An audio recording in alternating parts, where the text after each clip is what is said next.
All right, good afternoon, everybody. Welcome to part 2 of room number 3, the Southeast Region Convention for NMRAX. My name is Ken Mason.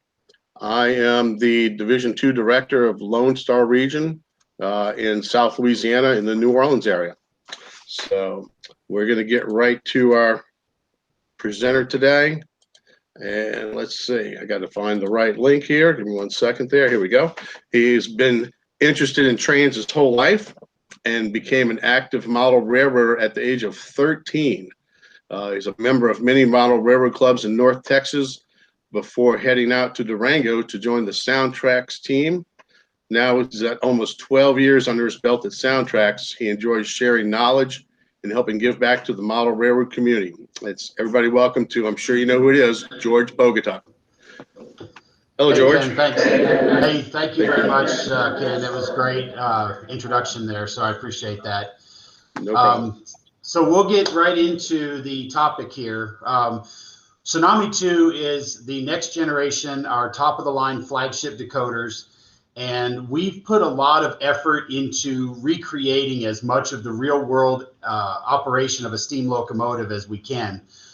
We are now 2-time Model Railroader Reader's Choice Award winner for favorite sound decoder. So we want to take this time to show you just what type of work we put into the locomotive or into the decoder to really recreate the work that the locomotive is actually doing. So in this hour, we're going to focus on steam and the steam operation, kind of some of the sounds that you're hearing that you may not be familiar with.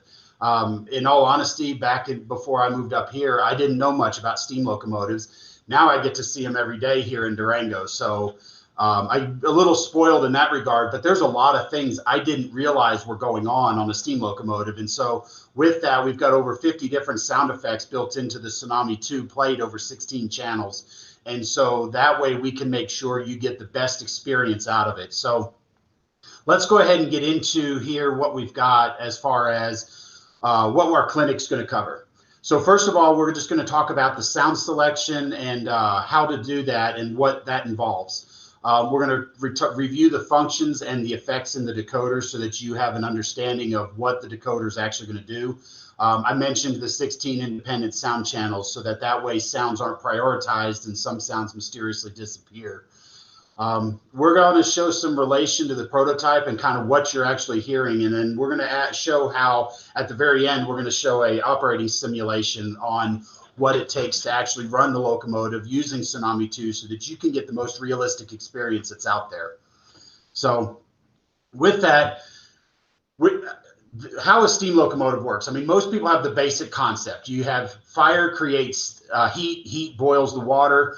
The boiled water creates steam, and then that steam is pressurized and forced into the cylinder, forces the cylinder back and forth to move the wheels forward and reverse and be able to pull the tonnage. And how all this comes together, there's a lot of machinery and just, in my opinion, quite frankly, honestly, a magnificent amount of engineering that went into these things, considering, I mean, keep in mind, these guys didn't have computers back in those days. So all of this stuff was drawn out by hand and so forth. So there's an amazing amount of technology, and we're going to share with you some of the inner workings of the steam locomotive and some of those appliances, what you're hearing and how they work. So first up, we're just going to, this is an overview of kind of the configuration CVs we're going to be talking about. There's CV112 has a few different things in it that it adjusts the overall operation of the steam locomotive. CV114 will adjust the chuff rate. And then you've got sound selection so that you can go through and select. Now, when you're purchasing a Soundtracks Tsunami 2 decoder, you're going to get a steam decoder, and it's all in one decoder. And you're going to go through and make some CV adjustments, and you're going to be able to select whichever whistle you want, whichever bell you want, whichever air compressor, steam to chuff, and so forth. And so we're going to talk a little bit in detail about these, but start thinking about if we've got all of these sounds programmed into it. I'm going to ask the question. Obviously, I'm not going to get an answer right away, but I will ask the question to think about how many possible sound combinations can I get out of a Tsunami 2 steam? And this is very important because we want to make sure we cover as much as we can. So with these CVs right here, we're going to be able to match pretty much anything you can come up with. So first off, let's look at CV112. And CV112 has a few different things. One of the things you can pick is the type of fuel that's being used. So if you have a wood-burning locomotive, a hand-shoveled coal, auger-fed or stoker-fed coal, and an oil-burning locomotive. And all of these sounds are selectable in the Tsunami 2. Now, we have a feature where Fireman Fred is shoveling coal. Now, when that sound is played, it looks at CV112 to determine which sounds are appropriate. And so therefore, if you select a wood burning, you're going to hear wood being thrown into an open, crackling fire. So it's actually really cool to be able to match that locomotive. And then if you have a auger-fed locomotive, you're going to hear that coal stoker or that auger running all the time. And then same with an oil burner, you're going to hear that atomizer kind of throwing oil into the fire to kind of help keep that up and going. So there's a lot of really cool sounds that you can match up. Now, next up is the type of injector. Now, an injector basically takes steam pressure that's in the locomotive, mixes it with the water, and pressurizes it so that it's at a higher PSI than what's in the boiler, because it has to be injected into the boiler, and the boiler is pressurized, remember. So this injector is either lifting, which will sit up on the side of the boiler and kind of sip the water up out of the tender like a soda straw, and then pressurize it and then force it down the pipe and into the boiler towards the front near the smokestack. Now, the other type is what's called a non-lifting injector, and it sits below the water line in the tender, and the water from the tender essentially pours into it, and then it mixes, pressurizes it, and then you'll see a pipe that will run up and again up to the check valve near the front of the boiler. So you can select that. They're very subtle differences, but there are some differences in the way that they sound. Now, also in this, you can select a manual or a power reverse. Now, when steam locomotives first came on the scene, they were fairly small, and so an engineer could actually move the Johnson bar back and forth with his bare hands. But as locomotives got bigger, of course, the machinery got bigger, the equipment got much heavier, and same with the side rods and the linkage, and it became not quite as easy for the engineer to move the linkage by his hand. So they introduced the steam cylinder, the steam power reverse. And basically what it does, it took the pressure and allows that power reverse to now move that linkage based on the engineer's movement of the Johnson bar. And these sounds you can select again. So if you have a big, heavy articulated locomotive, you'll get the sound of that power reverse versus a small little American 440 where you'll have a manual Johnson bar.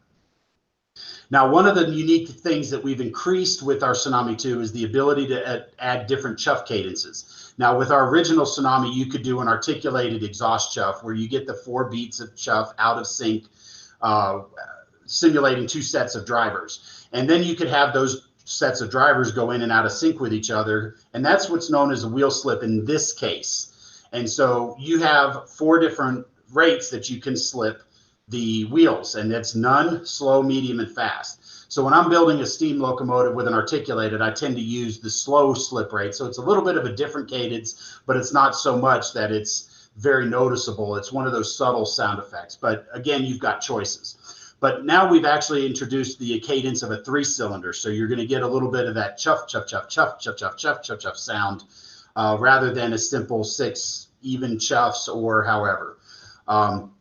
So you get that odd offbeat cylinders count. So this is where one of the things that we're doing.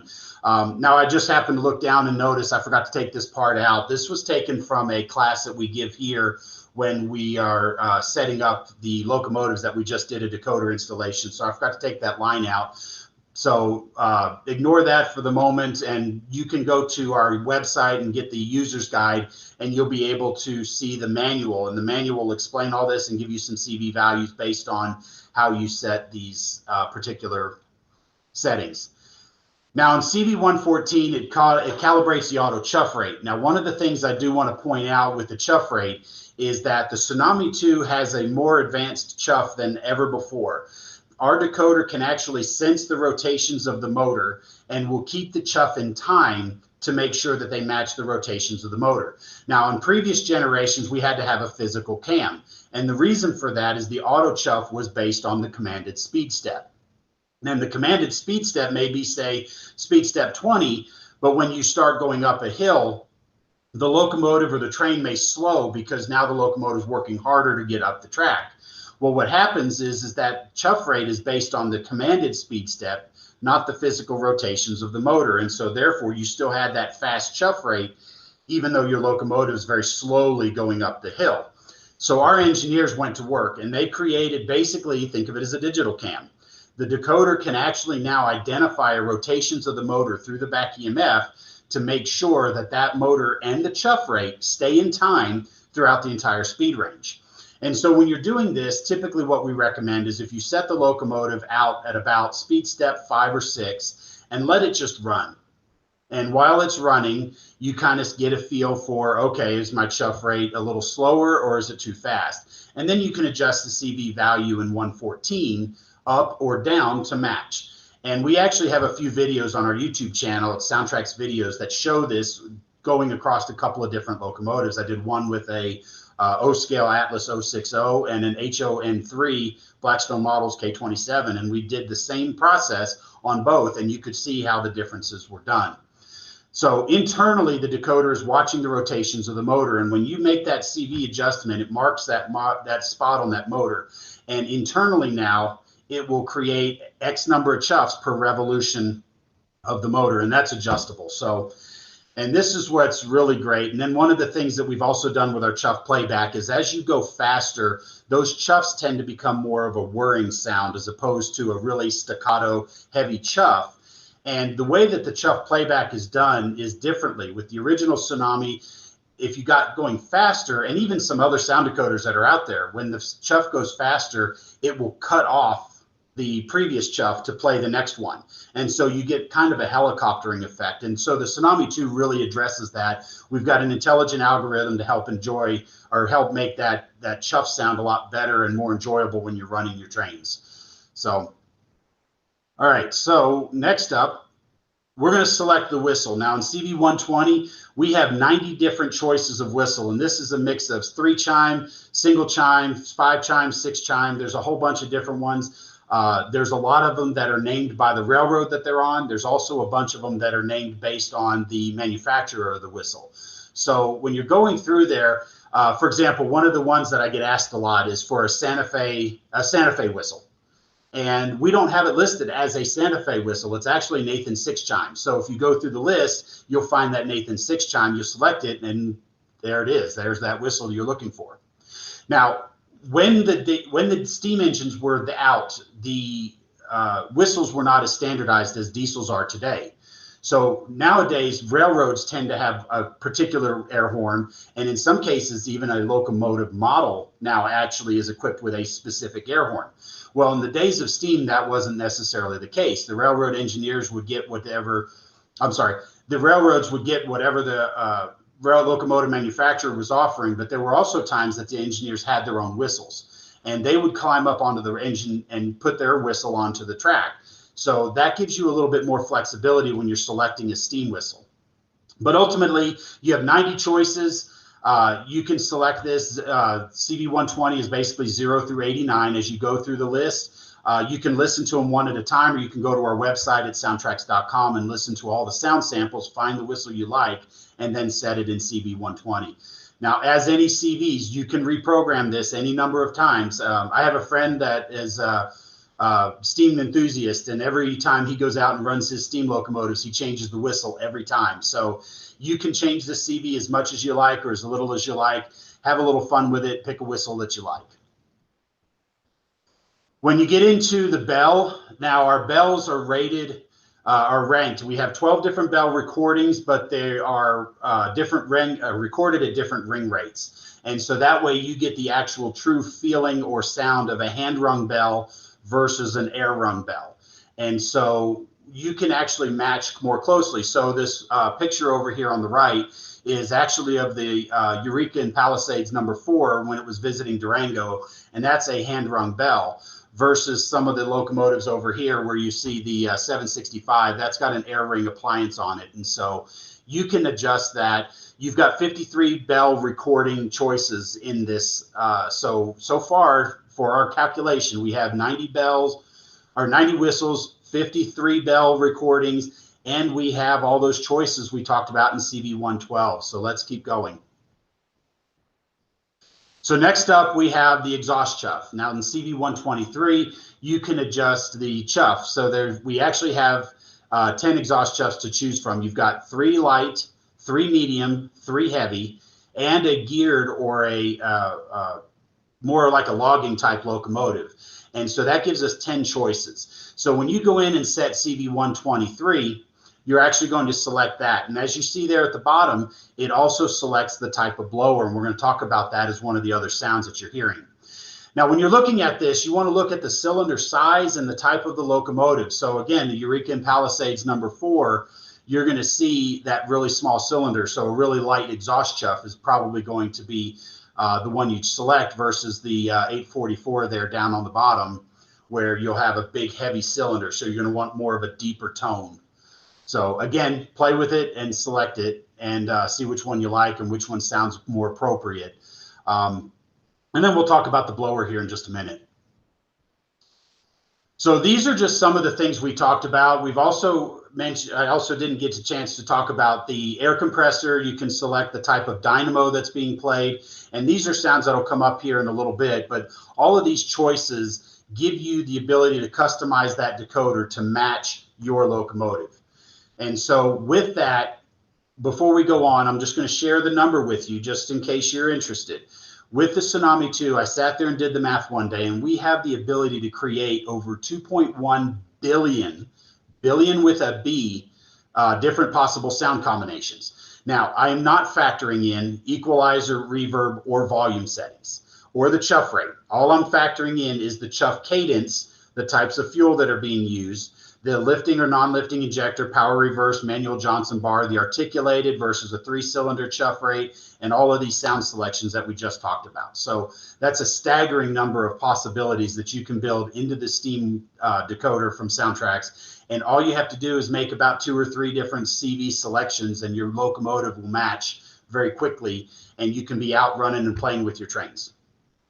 Now, when we talk about operation, we talk about function operation. And when the DCC system sends a command to the decoder, it will say, hey, locomotive 1000, turn on F1, turn on F4.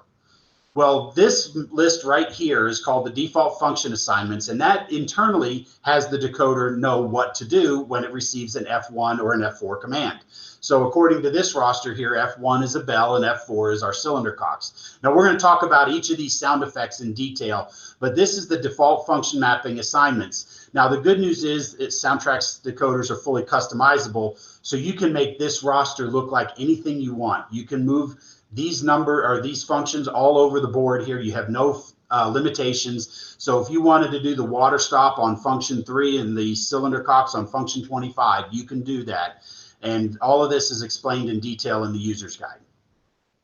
So let's go in and let's look at all the different sounds. So steam dynamo and lights. Now function 0, when you hit the 0 key, you're going to hear the headlight, or sorry, let me say that again. You're going to see the headlights turn on, but you're also going to hear the dynamo spool up.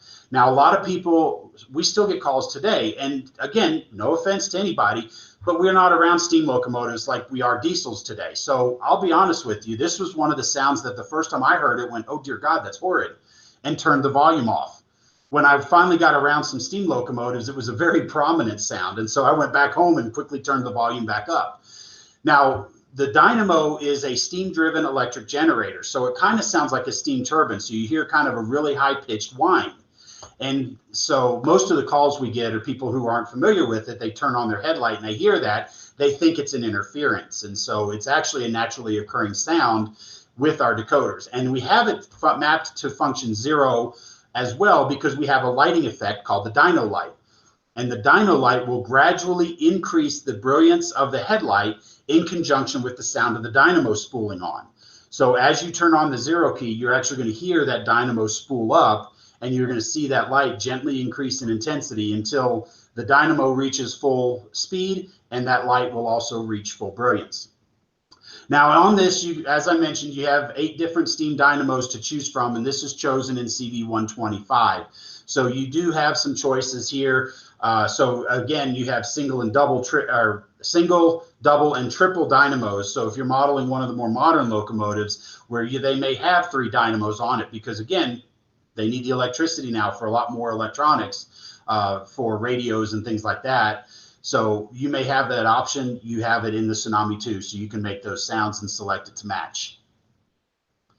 Now, next up are the cylinder cocks. Now, the cylinder cocks are operated on F4. Now, we have a couple of different ways that the cylinder cocks will be operated. First of all, you have full manual control by F4. Then you have automatic control where you can set it up and it will run for a certain number of seconds. But let's talk about what the cylinder cocks actually are. So when the locomotive comes to a stop, there's still steam in the cylinders. There may not be pressurized as much, but there's still steam in the cylinders. Well, as we all know, steam is hot water. Well, if it's in the cylinders and not in the boiler, it's cooling. Well, as that water cools and condenses, it becomes physical water inside the cylinder. Well, the cylinder clearance between the cylinder head and the edge of the cylinder is so tiny that a little bit of water will potentially cause issues and blow the cylinder head out.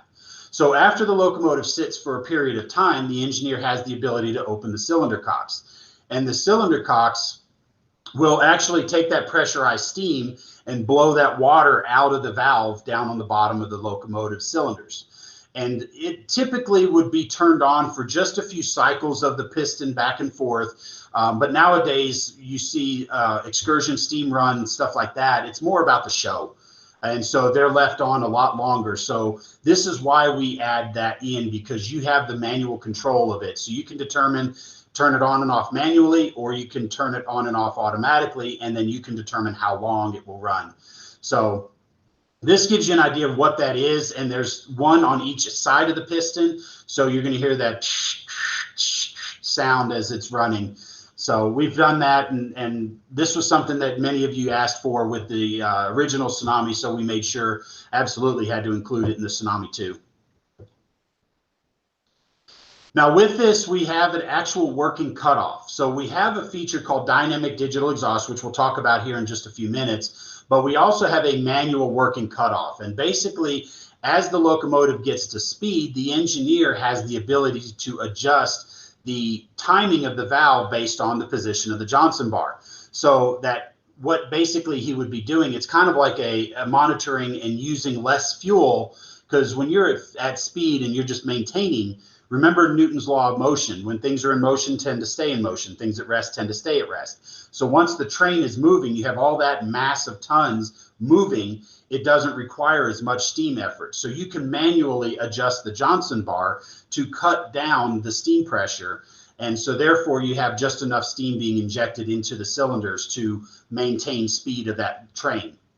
Now, again, our dynamic exhaust will do some of this, but this gives you the ability, if you want to feel more involved with it, you can do it. Now, this is actually where the term notching comes from.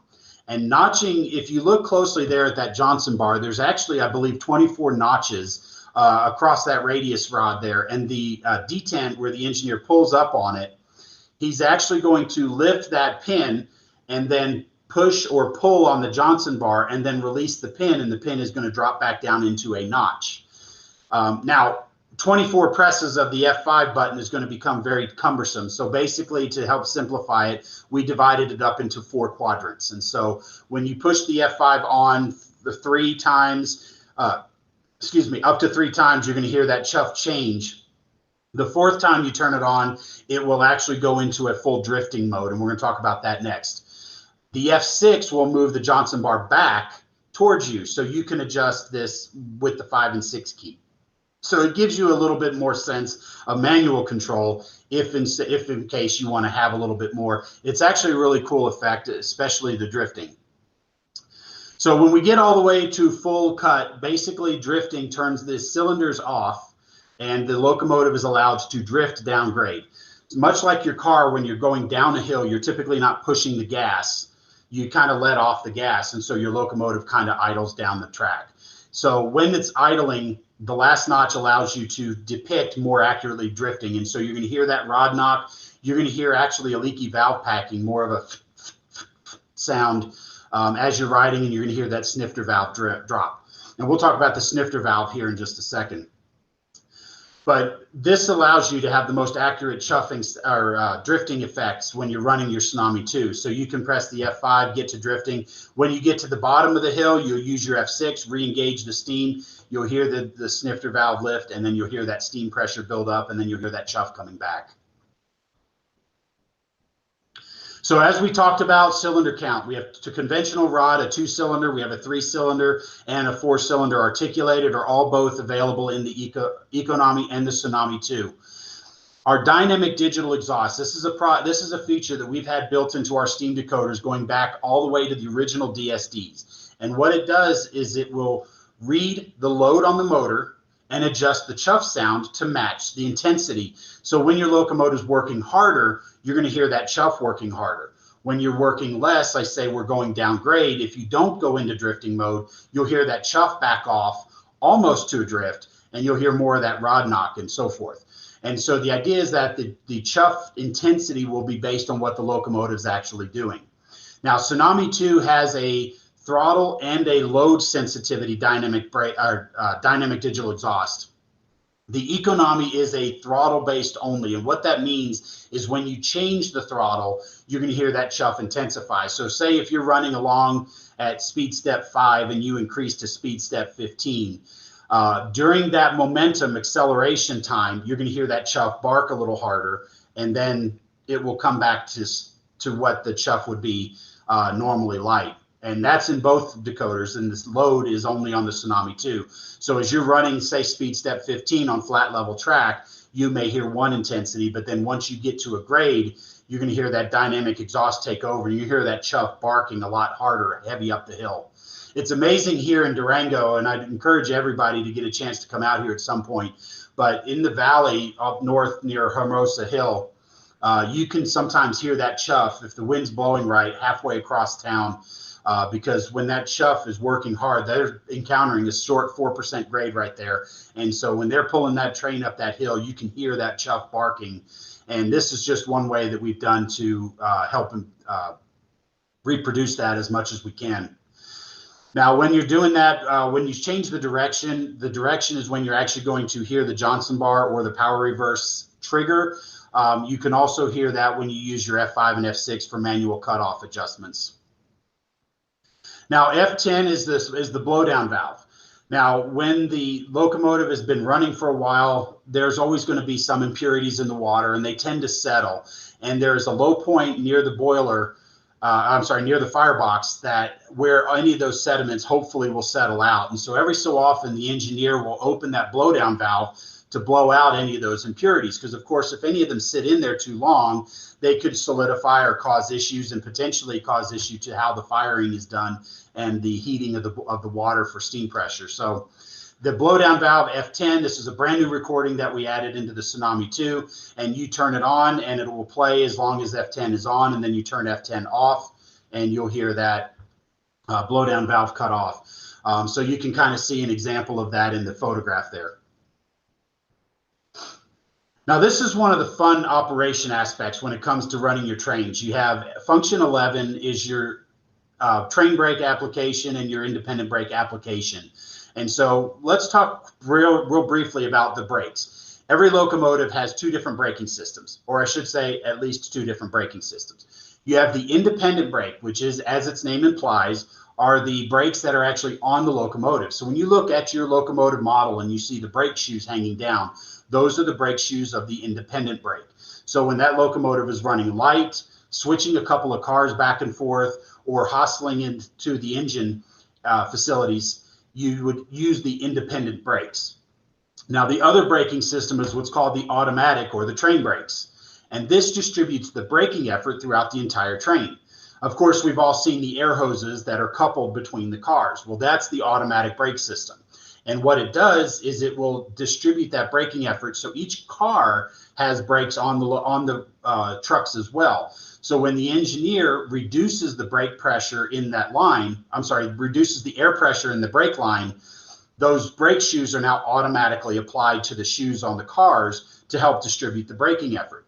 And part of the reason it works this way is if they were to encounter a hazard or something, or let's say a coupler broke, that air line would then be severed.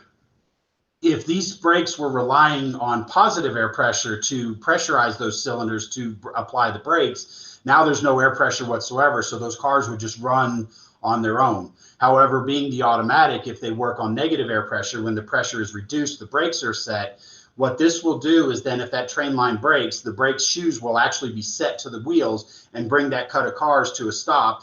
The engineer obviously will then see on his gauge, the gauge go immediately down on the air pressure. He'll know there's an issue, so he'll stop his train as much as he can and bring it to a stop so they can get out, address the issue, make any repairs and changes to the brake hoses, anything like that, and get on the way. So the way it works, when you use the F11, it's the brake application, regardless of whether you're using the independent or the automatic. The F12 button will toggle between the two. So when F12 is off and you use the F11 brake, you're actually going to be using the independent. But when you turn F12 on and now you use the F11 key, you're actually going to be triggering the automatic, and you're actually going to hear a different brake system trigger. Now, one of the other cool features we built in is when you turn on the F12, of course, that basically says you're tied into a train. And so what happens is that triggers the air compressor now to cycle and simulate charging the train line. And the reason for that is, again, that takes about 10 to 15 minutes in real world. In model train world, it takes 30 seconds. But what that does is that then simulates more realistic train operations so that way you can sit there and pump up the brakes, do your brake test and so forth before you head out on the road and get on the line. Now, using this, as I see there down at the bottom, CV3 and 4, of course, is our acceleration and deceleration rate. But CV117 is our braking rate for the independent, and CV118 is the braking rate for our automatic. And you can have these differently adjusted. So when you're running a locomotive light, you're going to tend to stop more quickly because you tend to have less cars. But when you're carrying a train with thousands of tons behind you, it's going to take a little longer. So you can adjust those braking rates to match your own personal taste. And again, I encourage you to refer to the user's guide for more detailed information. So some of the other sounds we've included are some servicing sounds, and this is where it really helps bring your railroad roundhouse to life. Function 15 is a sound effect, but it basically is the wheel chains. Steam locomotives don't have a handbrake, and so therefore they throw wheel chains around, and it just kind of helps prevent the motion of the locomotive when it's not being used. Function 16 is the water stop, so you can take on water under a water tower. Function 17 is fuel loading. So again, remember, we talked about selecting the different types of fuel. So when you have this, you're going to have different sounds when you're loading fuel. It's not always going to be the same sound. This is part of the way the Tsunami 2 intelligently monitors what you've selected and picks the sounds to make sure you're more accurately representing. So let's say, for example, and I know I've operated on several layouts where one of the tasks is you stop at the coal tower halfway through the run. You know, from one staging yard to the end, you stop at that coaling tower and the water tower halfway. You have to take on water. Now you have sound effects to go along with that. So function 17, you would hear coal being poured out of a coal tipple into the tender. If you had oil, of course, you're going to hear the oil being pumping, and wood is wood being thrown up onto a wood pile. So it really does allow some changes. Now, in the roundhouse, though, when you're done a run, you have to clean the fire. And so function 18 is what's called the ash dump, or the cleaning of the fire. And so when you stop your locomotive over an ash pit, you can turn on that F18 and you'll hear this air wands cleaning and blowing out the ash, and you'll hear the shaking of the grates. And now, of course, again, knowing how that locomotive works, if you choose an oil burner, there is no fire to clean. And so therefore, you don't hear those same sounds. It's cleaned differently. It's just not done the same way. So there aren't those type of sounds that you're going to hear. So it really does bring the locomotive to life. So now when you have an operating session and you have your hostlers over there in the roundhouse, you don't have to just simply bring a locomotive out, spin it on the turntable and run it out to the ready track. Those guys can have some fun too with some of the sounds, and they can do that. Again, I have a short video on our YouTube channel showing this with some mock-up demonstrations of the water tower, the coaling tower, and the ash dump fire pit. So one of the other cool features we were asked about is now known in function 19 as wheel slip.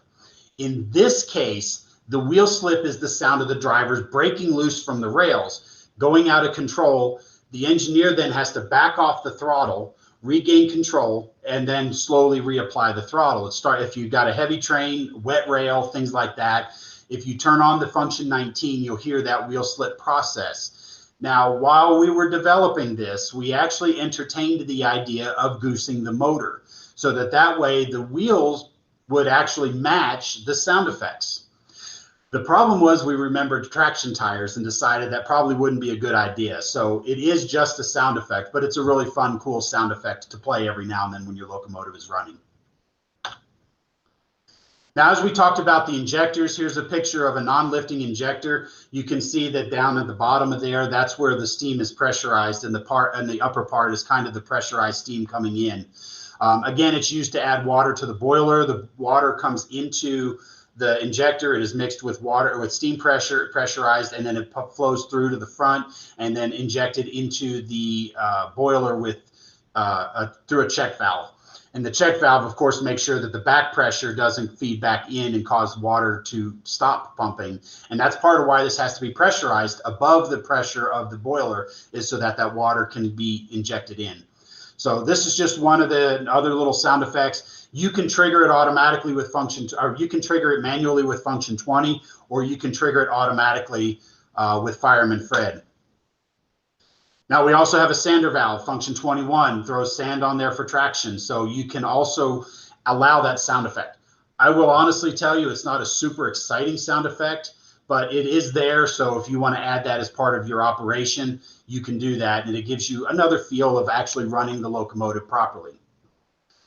Now, as we talked about the air compressor, as I mentioned, you have 10 different air compressors to choose from. You can see a single phase there from the Eureka and Palisades #4, and then the black and white picture is what's called a cross compound.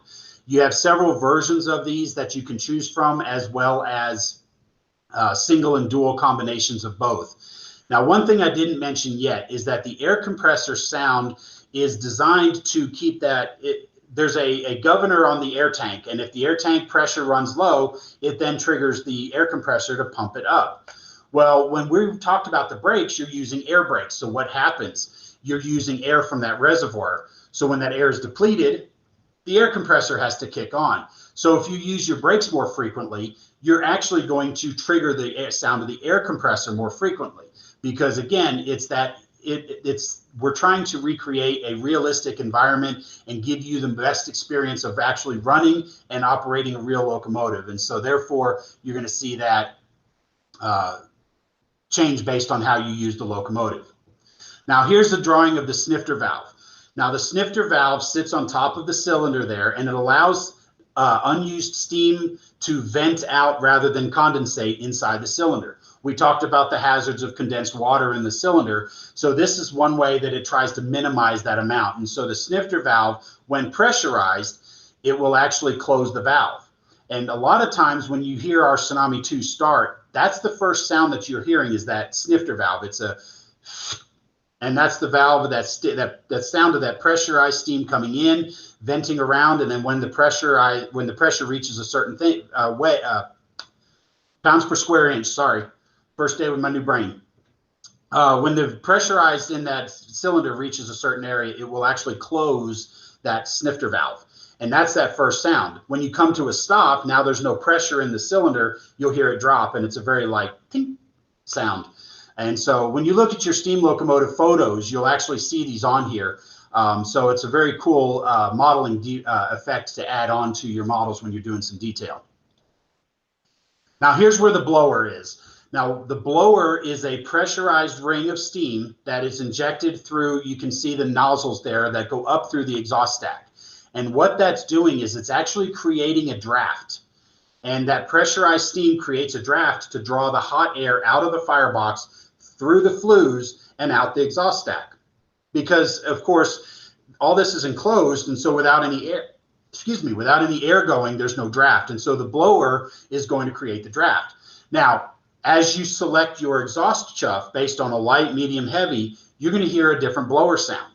And that blower is important because when the locomotive is stopped, it has to create that draft to keep the hot air flowing.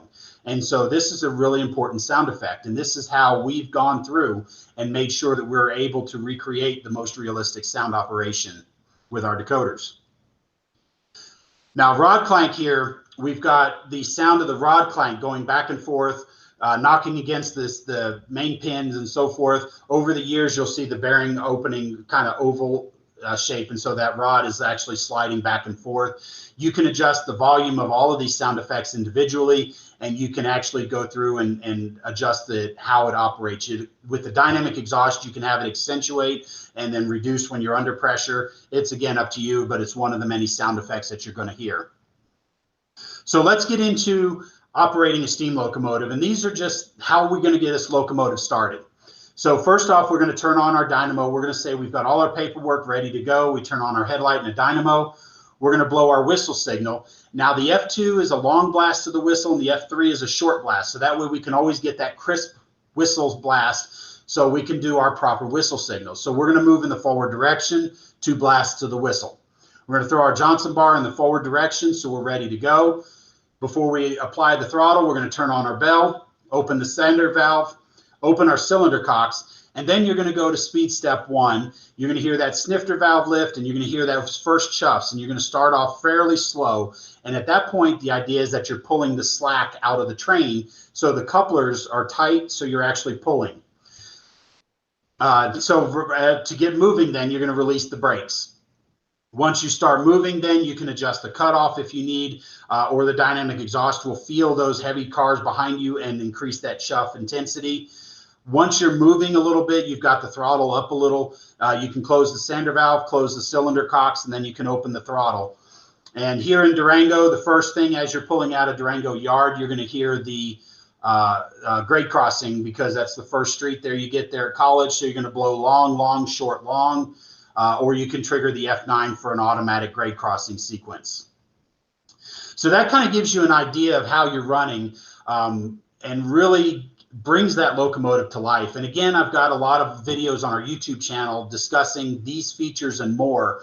So I would encourage you to check it out, Soundtrack's videos, and watch a lot of these. We also have a webinar series that have classes very similar to this that go into a lot of detail with a lot of our stuff and how to use it.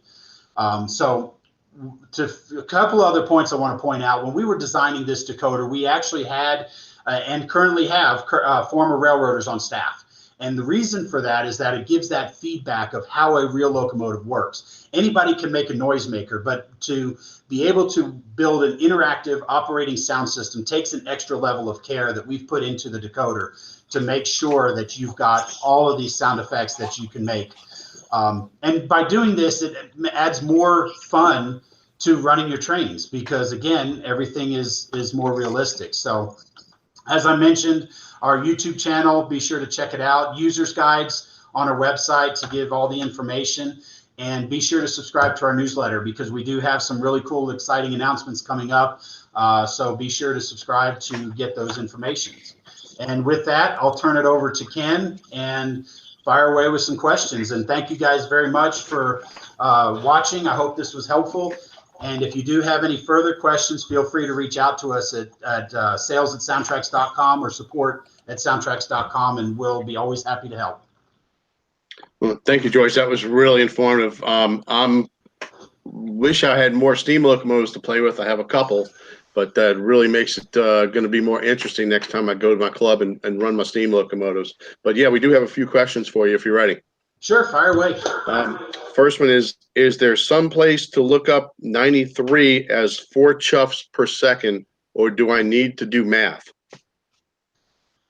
I'm not quite sure what you mean, but usually if you're setting a chuff rate, what I recommend doing is setting it at a slow speed so you can actually see the rotations of the wheel and listening to the chuff, and then increase it. I mean, there's a mathematical algorithm that kind of goes along with it, but I've never used it.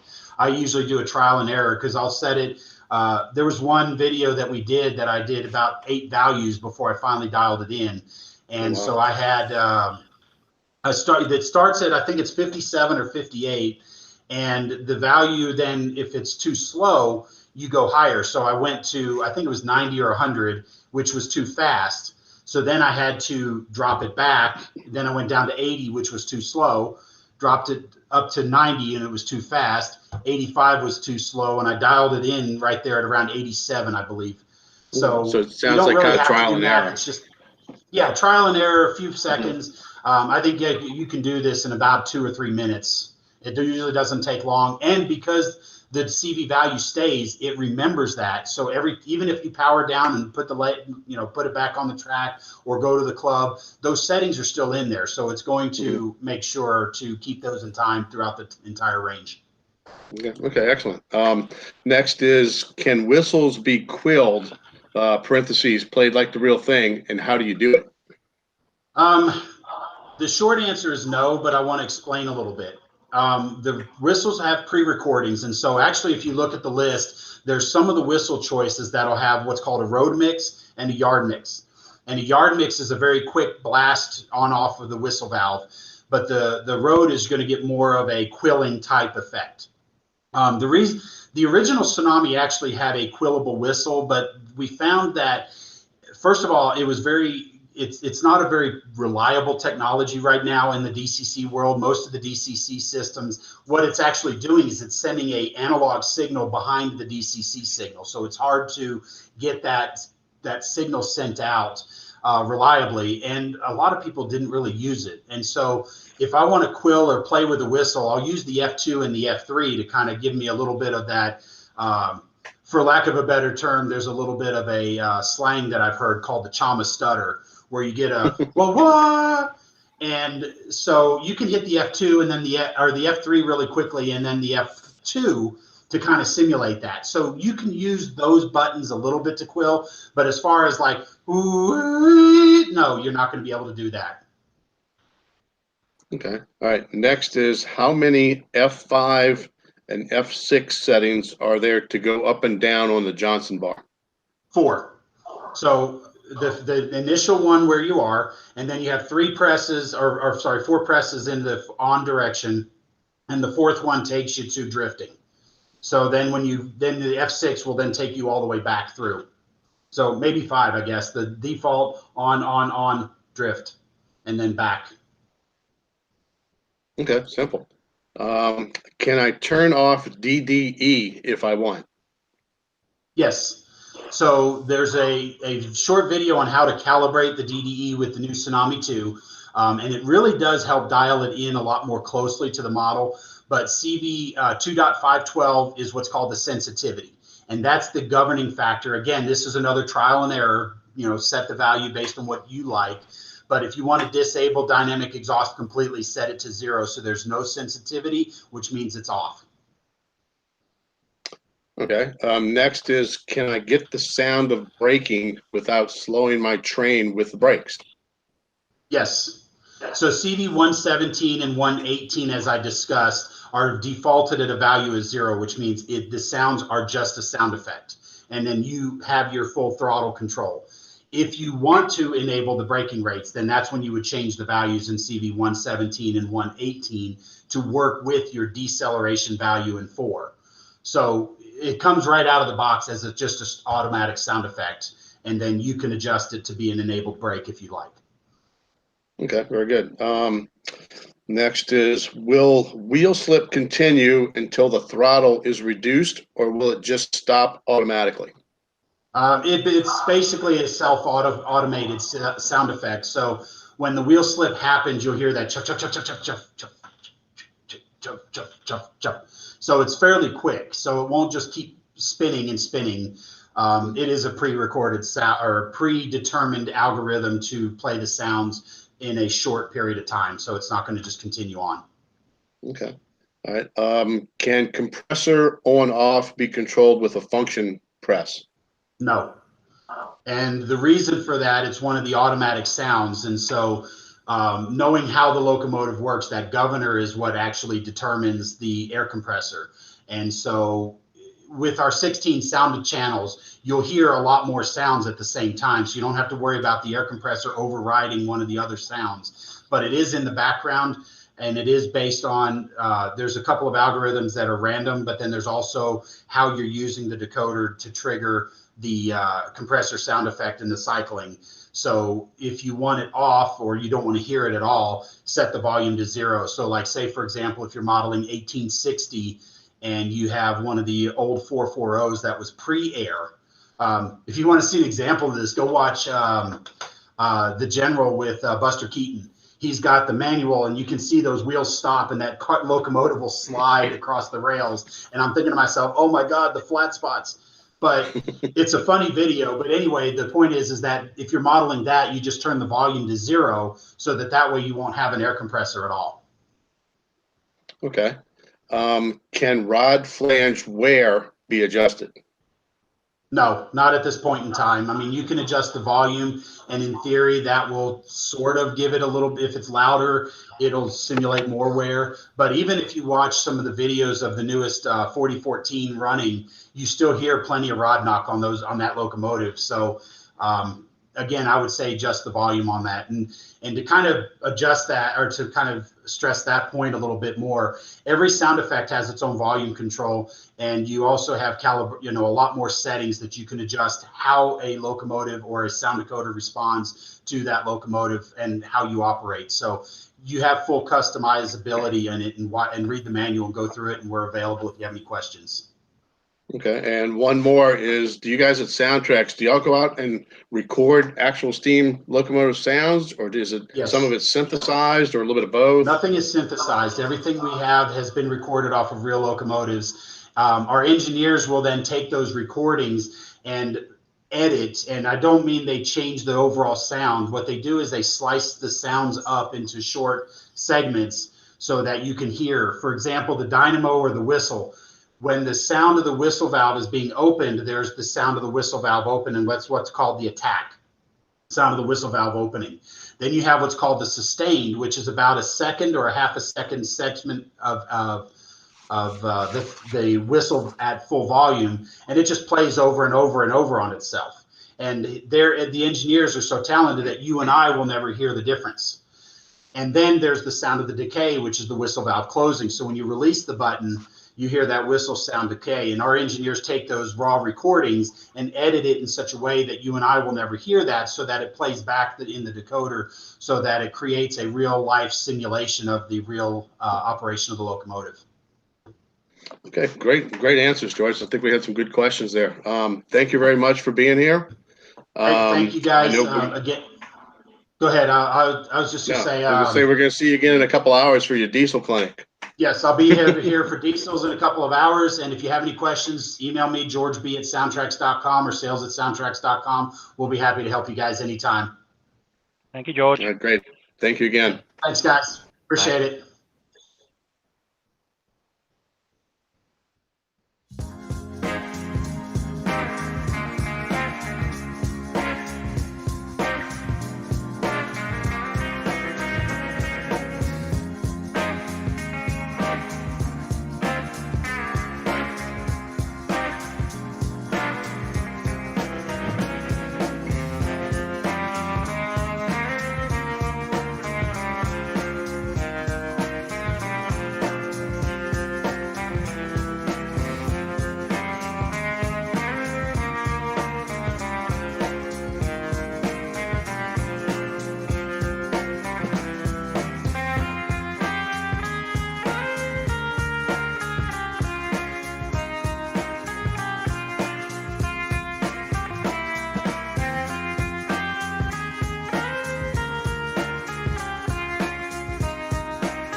Hi, my name's John Tan.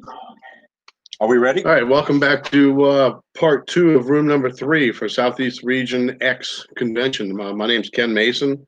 I'm in the New Orleans area of South Louisiana. I'm division director for Lone Star Region Division 2. And I'd like to take a moment to introduce a gentleman who's going to talk about Mission Models acrylic paint. It's a modern system that is easy to use with easy cleanup and 100% made in the USA. Mission Models paint is non-toxic, odorless, and durable. And check out their demo right now with John Tamkin. Welcome, John. Thanks for being here. All right, thank you guys very much. We really appreciate it. Thanks for everybody for whoever's watching for tuning in. So what we're going to do today is we're going to introduce you to the line of Mission Models acrylic paint just real quick, and then we'll start, with our project here. Mission Models is a brand of paint that we've developed. It's our own proprietary formula. Everything is in a 1-ounce bottle. We've got 190 colors. We've got 7 different primers. We've got 8 different weathering colors. We've got our thinner, our polyurethane mix additive. So when you put this into the paint, what it does is it turns your paint into a automotive grade urethane based acrylic finish. So the paint is ultra durable. It's perfect for, when you need to handle your rolling stock and so forth. The poly is optional, very easy to use, but we highly recommend it. Anyhow, since we have limited time here, we're going to just kind of get started here. What we're doing today is we are going to paint we're finished painting a HO scale Atlas RSD5 or the RSD/45. Now what we've done is we've pre-painted some of the parts, such as the trucks. We've lightly weathered them, and so you don't have to watch us do that. But we've completed this part. What we've also done is we have painted the cab section, decaled it using the micro scale Southern Pacific Bloody Nose decal set. All right, and we've painted the interior, our number 59 U.S. interior green, which is a perfect match for the interior of the alcoves. What we've also done is in advance, we pre-painted the handrails and so forth. You can see how flexible they are. The paint doesn't come off. All right. So what we've got here is we have our main body shell and the main frame of the locomotive. All right. So let's get started. A couple things that we're going to do is we're going to use a hairdryer to accelerate the paint just for the demo. We recommend letting things naturally air dry, but so we don't have to watch the paint dry. We'll just hit it with a hairdryer real quick. So anyhow, moving forward, we like to mix everything in an epoxy mixing cup. That way you get the best mix ratio versus mixing paint in the cup of your airbrush. Always mix in an epoxy mixing cup. It's just the best way. That way you can also control your ratio. So where we're going to start is we're going to start with our gray primer. Okay, now this is number MMS003. All right, going to give it a quick shake. Now we don't pre-thin any of our products, so that way there's no shelf life on the paint itself, and there's no inconsistencies, no hard settles, things like that. So all the products are sealed under the cap. The bottles are 1 ounce. All right, so we just go like that. Remove the seal. Our thinner is what activates the primer. So what we're going to do is we're going to add, we already know where the 40 drop mark is, but we're going to add 40 drops of primer. We do this so often, we know where that drop mark is. All right. Then we're going to add approximately 10% thinner to volume of paint. Now, paint reacts differently depending on where you live, climate, elevation, and so forth. So the ratios that we're doing works best for where we are here in California. So I'm adding 1, 2, 3, 4, about 5, 6 drops, right? I'm just going to mechanically stir it up. That's all you have to do. The primer is thick when it comes out of the bottle. With just a few drops of our thinner, we'll get it to a nice sprayable consistency, just like that. Okay. And what we're going to do is we're going to take our airbrush. Got a MAC valve on here. Turn it down. There's no airflow. We're going to open it up a bit. We've got our airflow. Make sure that there's no residual, water from cleaning or thinner in the airbrush, spray it through, make sure you kind of get it out of there. Now we're just going to pour a little primer into the airbrush there. And let's just see. It's always awkward doing the demos. So you guys can see, always test first, right? And apply in light, wet coats, about 2 to 3 inches away from the work, at about 15 psi approximately. Nice, wet, even passes, but not wet so it's running. You just want it to look kind of shiny, as you can see there, right? So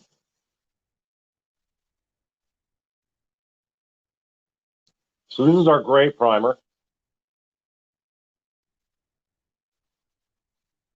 Make sure we get everything here.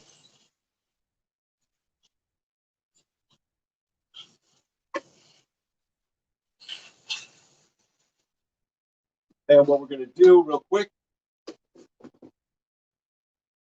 is we're going to hit this with a hairdryer just to accelerate the drying time.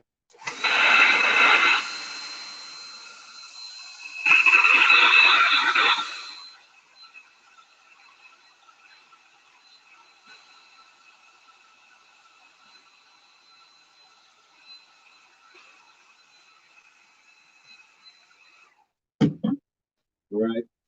And for good measure, we're just going to spray it again. All right, we're out of primer there, so let's add a little bit more to the cup here. I hope you guys can see.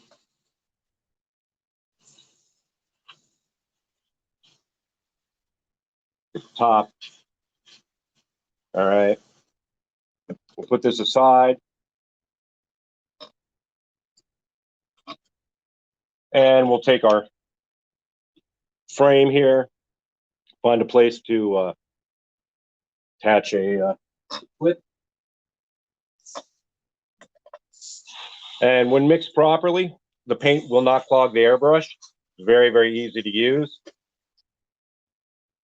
All right, it's kind of awkward the way we've got it, but see if I can't support that.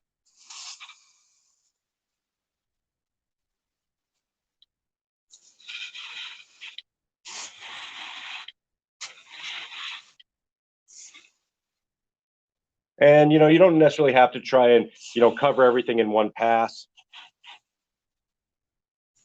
You want to build up, in layers.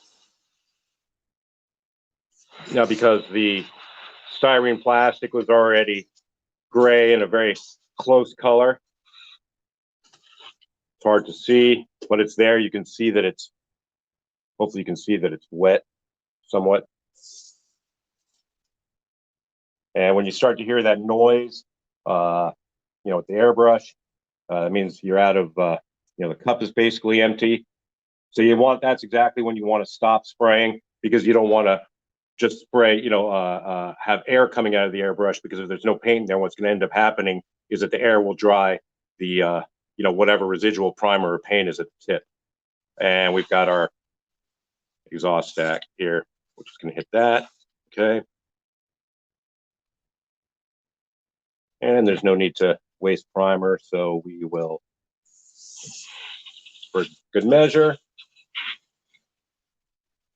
Our primers are all automotive grade, ultra durable.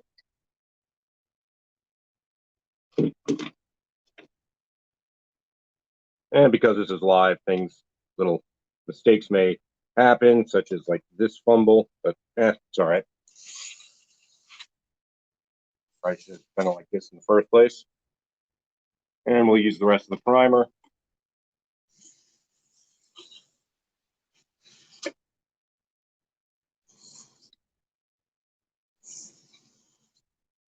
All right. So we've basically got this primed. All right. And what we're going to do is I'm going to show you how easy it is to clean the airbrush. This is water. Okay. It's just straight water. There's no alcohol. There's no lacquer thinner. Do not use lacquer thinner. Do not use alcohol. You will destroy the paint. Oil and water don't mix. So we've got our industrial squirt bottle with water in it, and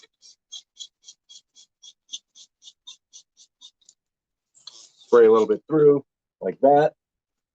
And we're going to just grab a Q-tip here, wipe that out, take a little bit of our thinner, just a few drops in there. It's all you need. See, you don't have to fill the whole cup up. That's why we take a Q-tip and we just kind of get rid of any excess that's in there.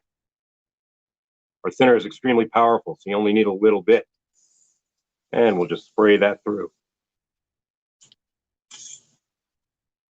And we're using an Iwata HPC here with a 0.3 needle nozzle setup. All right, so that's clean. All right. And we'll put the airbrush back on the hanger and throw this away so we don't have any accidents. And we'll just hit this one more time. So we're gonna, hold on.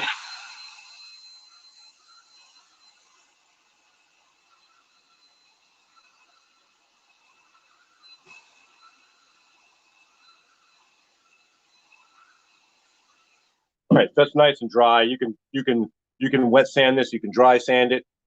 You see that slight sheen in there? That's how smooth our primer is. All right. And we'll just, for good measure,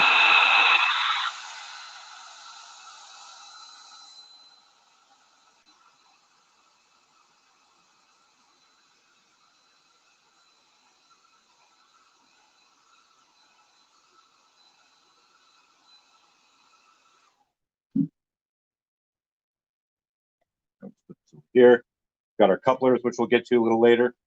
Show you how to just quickly paint and weather those and have them fully operational. All right, so put that on there. Now we're gonna have a red nose, red tail, or tail, nose, whatever. Okay. Now we have a pink primer. The reason we use pink primer is to get the true color of the red. If you use white primer, the red will appear pink. If you use a gray primer, the red will be darker. If you spray black and you spray red over it, it'll be even darker. Pink is what you use under red if you want to get the true color of the red. All right. So what we're going to do next is we are going to, let's see, quickly, or as quick as we can,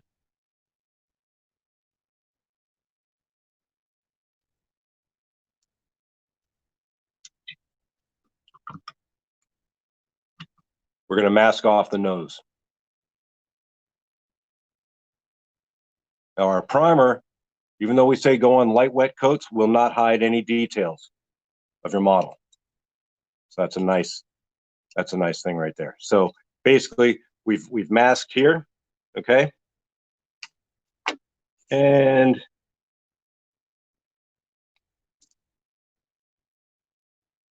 said we're going fast here.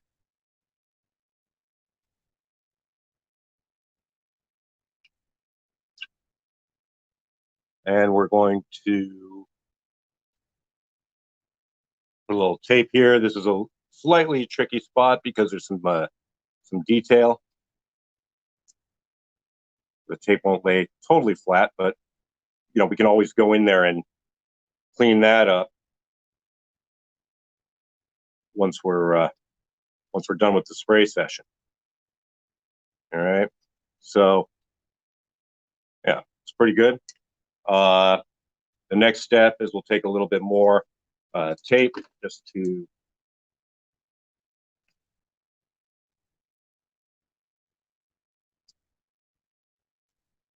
block off any possible overspray from the pink, but it won't matter because we're going to spray gray over it, but we're just preparing for the nose.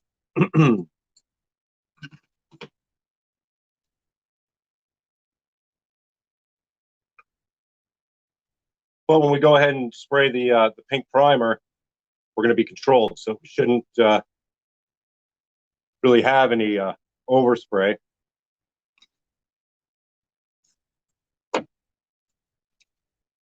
Now, when you mix your primers and your paint, you may find that you may need to make a couple adjustments depending on temperature, elevation, so forth.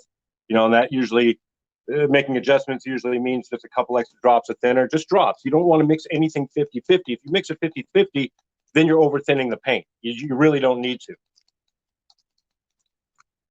Here's our pink primer, number MMS005. All right.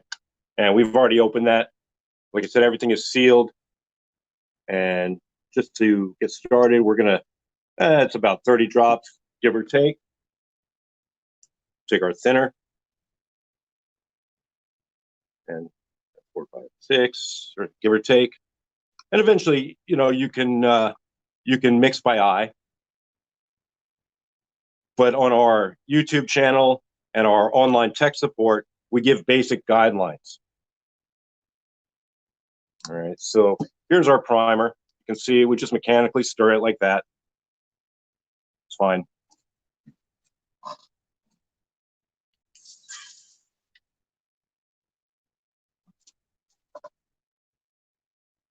Okay, and always test before you shoot. Make sure there's no additional water or thinner in there, in the cavity and the chamber of the airbrush, because when you go to spray through, you'll carry that extra water or thinner that might be left over behind. So always just spray some through. So now what we're going to do is we're going to go ahead, nice and controlled, spray our pink primer.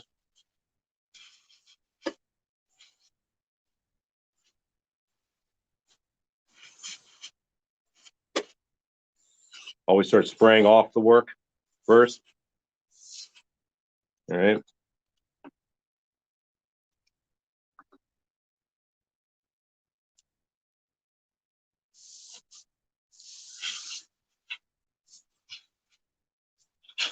Nice even passes.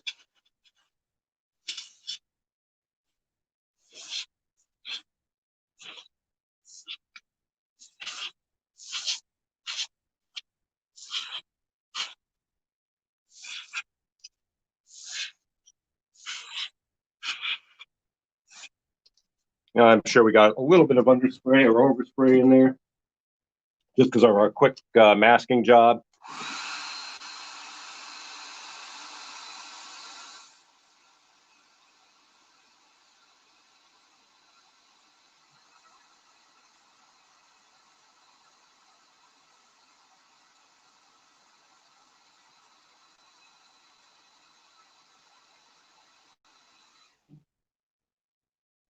All right. With the airbrush again. And usually spray away from the mask rather than towards the seam.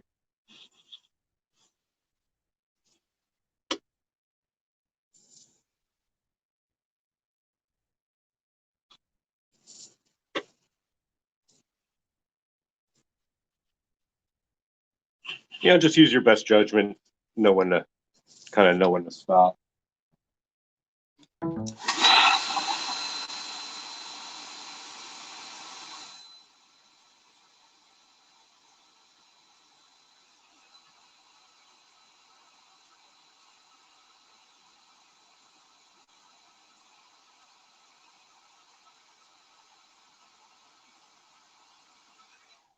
All right, so pretty much dry to the touch. Pull off the tape. You can see the tape's not lifting the gray primer. All right, so there's our red primer. Don't forget to clean out your airbrush. Our primer is extraordinarily durable, so you want to just spray it out of there. Again, no alcohol, no lacquer thinners, no alternative thinners, no home brews. Just use water and a few drops of our thinner. Okay, very simple, just a few drops. Take a Q-tip, just kind of take a little of that thinner that's in there, get any primer or paint off the side walls, dump it out. A few more drops, just in the cavity. You don't have to fill the whole cup. Spray it through.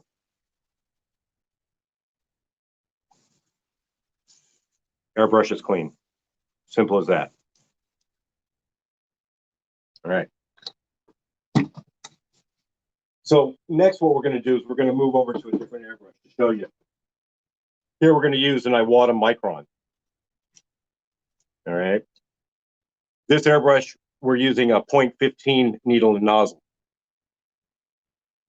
This HPC is using a 0.3.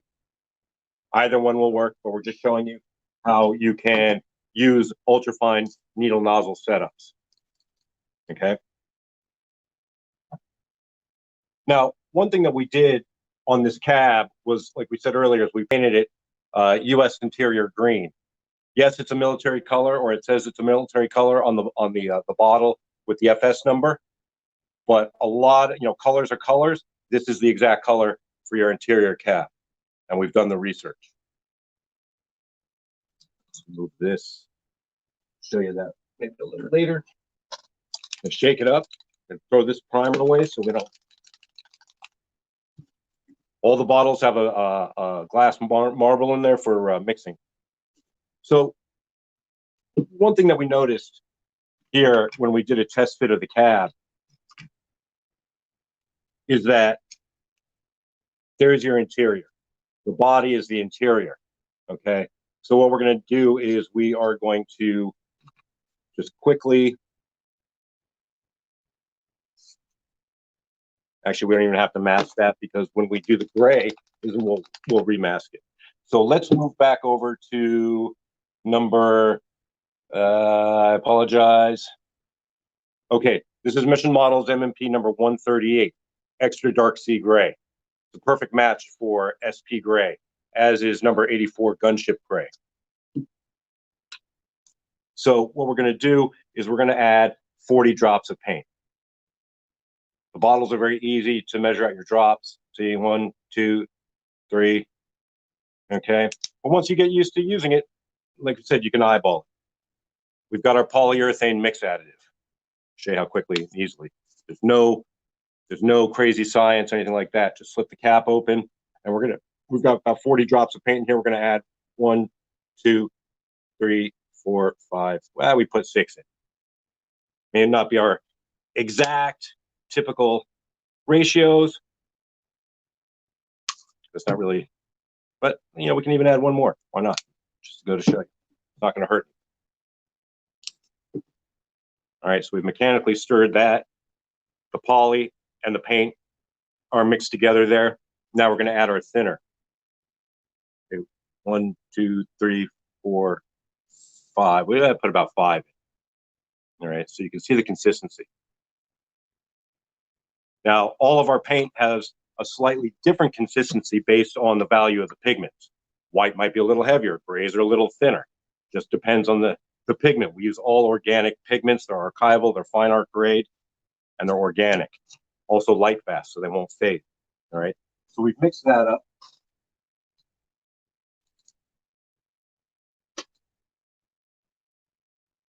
And I think what we'll do the best we can, just to maybe block off, do our best to block off some of our pink here. Best we can. And it might be a little touch up involved later. Not really too big of a deal.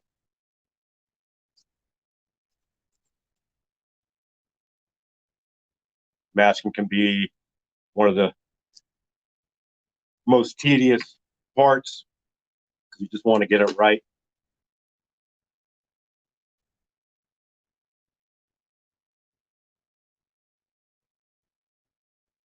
Well, like I said, we can always just go back in and touch things up a bit.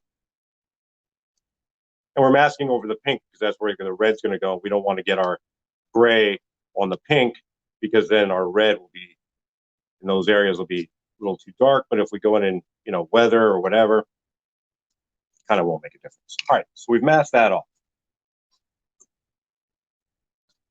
And take our micron. I want a micron here, 0.15. Pour a little paint in there, right?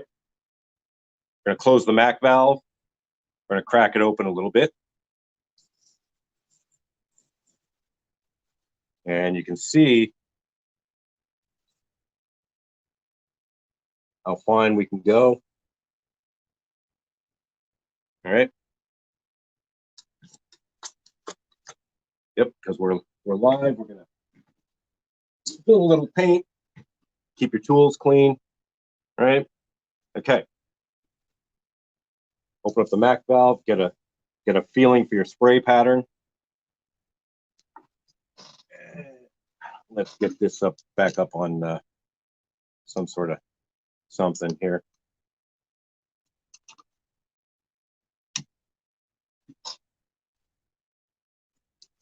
All right. Move this stuff out of the way. And again, nice, even passes. And we're not going to paint the cab interior section here because that's going to be our interior green and it'll be too dark otherwise. Let's spray away from the mask section there.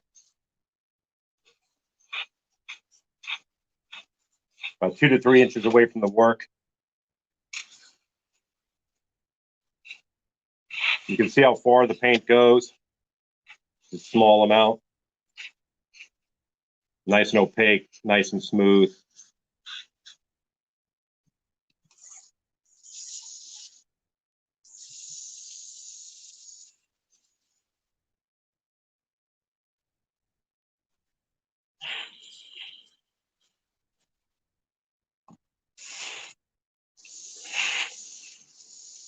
Nice light, wet coats.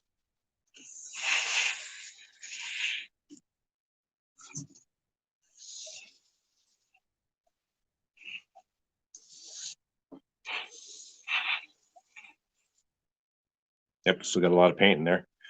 So I'll just hit this with the hairdryer real quick, and then we'll do the frame and we'll come back.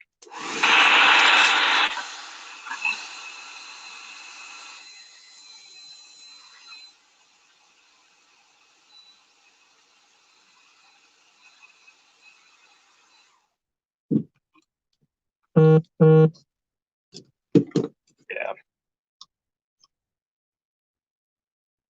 Got our frame here, whatever you want to call it, walkways. Still got a lot of paint in there. So let's see what we can do here.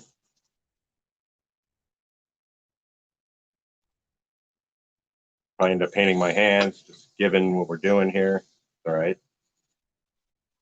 If this was a lacquer, you would not want to spray on your hands because then your skin would absorb all the toxins and so forth.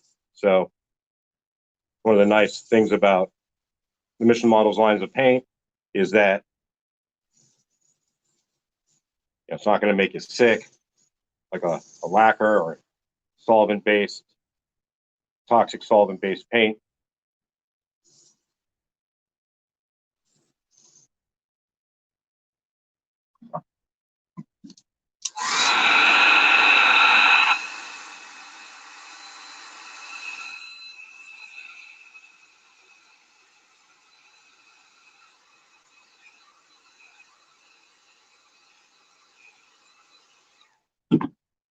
And that's the problem with using a hairdryer. You start to blow things off the table, right? Pick the airbrush back up, do a little test again. Make sure everything's good. The back end. And like I said, because we're doing a demo here, we're going real fast. I mean, if we weren't doing a live demo, I may be a little more cautious, or I don't know if I should say cautious, but handle the parts differently.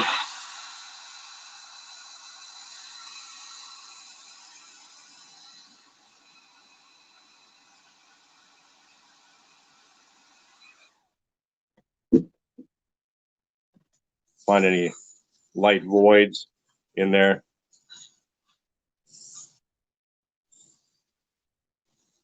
All right. Yeah.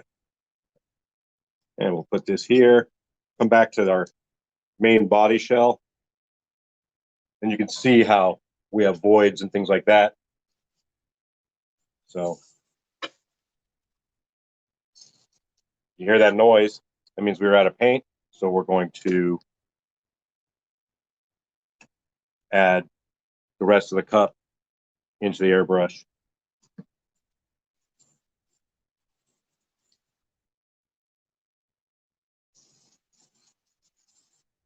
But I guess we did paint over the cab interior, but sorry. I would have preferred not to, but I kind of forgot.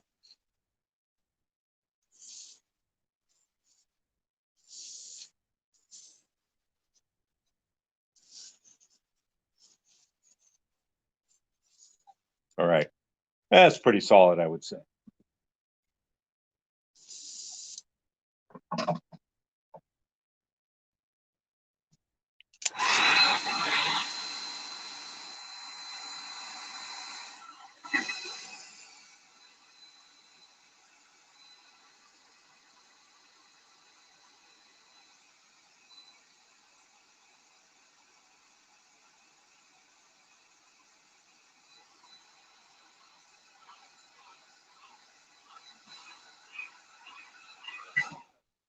So I'd say that's dry enough to keep moving along.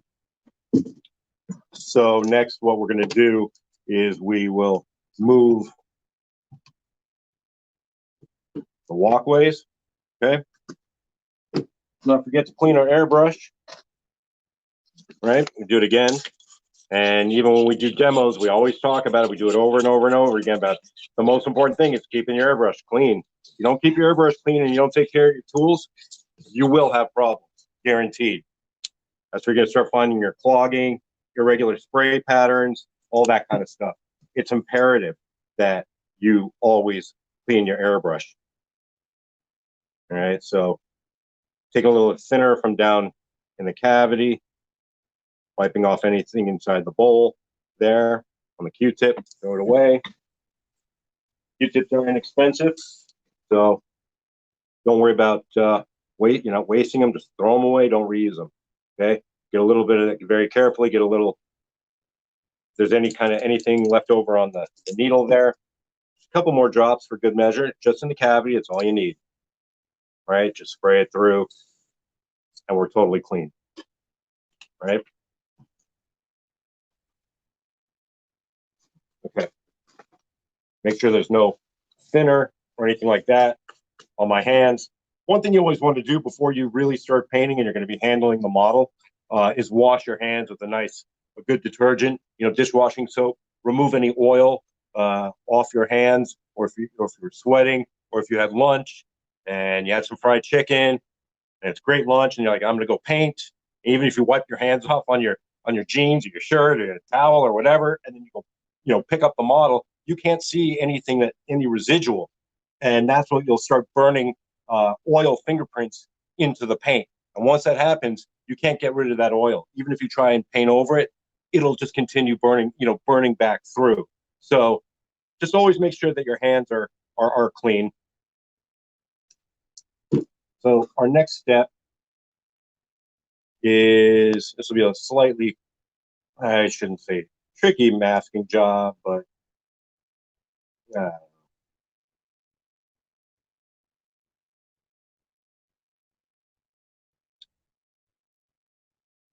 I guess I should. The only reason I say it's tricky is because we've got the horn here that we've got to go up and over. But when we start spraying, we'll be as careful as we can to avoid overspray onto the gray. But we can also go back and touch that up anyways. It's not a big deal. The gray, being that the paint is, opaque,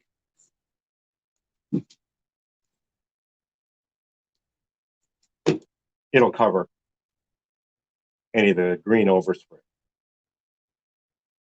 And typically, if I was if this was my own project and not a, live demo, I would go a lot slower, take more time in the masking process and so forth. But, we'll touch that up again before we wrap up and clean it up the best that we can.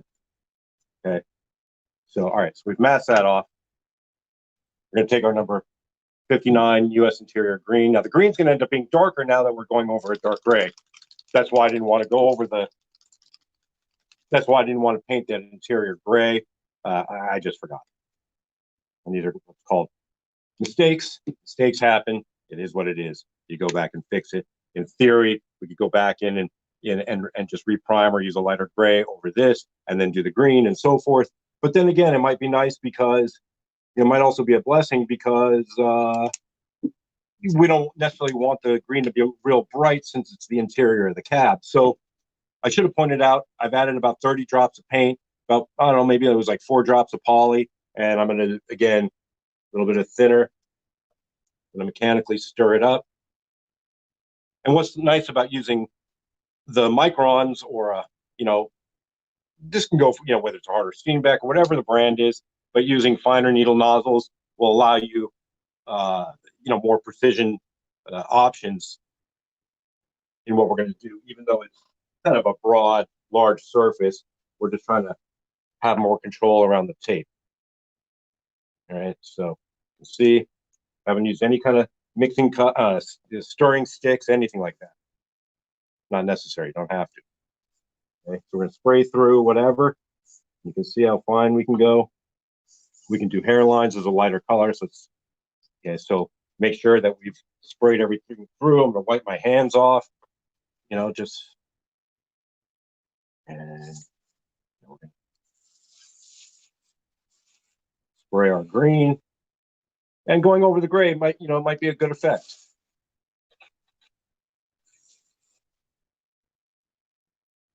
All right, so I'm going to get that with a hair dryer.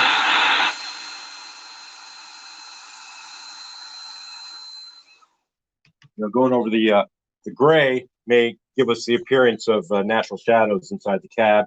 That void is where we had the clip that was holding it before. And we'll spray away from the gray. And I even think that when we put the cab on, you'll be able to see the top, but it's just about the side windows, really. But hey, while we're here, might as well just be thorough so there's no disappointments later. You're not going to sit there and say, oh, I wish I painted the top.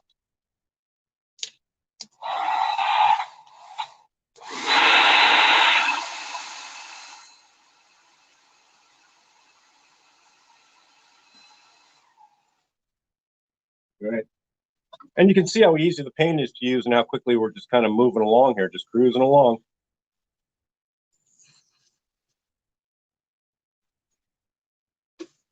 And there's so much that you can do with the Mission Models line of paints. Our metallics are amazing. Our primers are amazing. There's a lot you can do. You can make all your washes, panel fades, filters. And if we move along, I'll just give you 1 second here.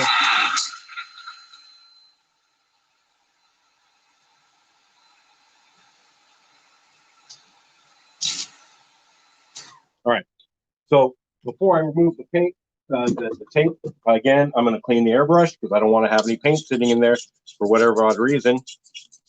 Just keeps things moving slow, and you can see how quickly we can clean the airbrush. We're not taking the airbrush apart. We don't have to. If you do things properly, you don't have to strip down your airbrush every single time. There are, guys that do, but it's, depending on how you maintain things, will determine, if you have to, take apart your airbrush. So we're clean, right? Okay. We got shop rags all over the place. I just want to make sure that I don't have any thinner or residual paint on my hands, and then touch the model. Okay. So we will now. Takes a little tough. Now, mind you, the paint is not 100% cured. We hit it with the hair dryer just to get it dry to the touch real fast. Right? Pull it off at an angle that way. Okay.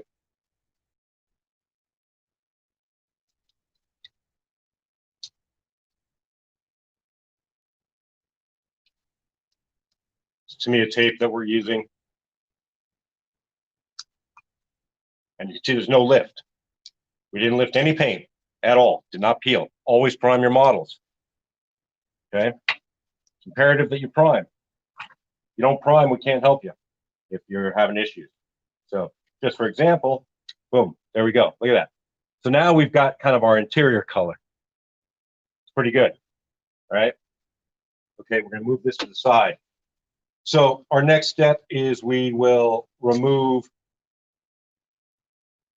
this, and we've got our pink, right? All right, so we've got that. Looking pretty good, right? And our next step is going to move on to red. Now you guys can ask questions when we're done with the demo because we only have, 45 minutes, but we're getting a lot done. Okay, so we're going to, again,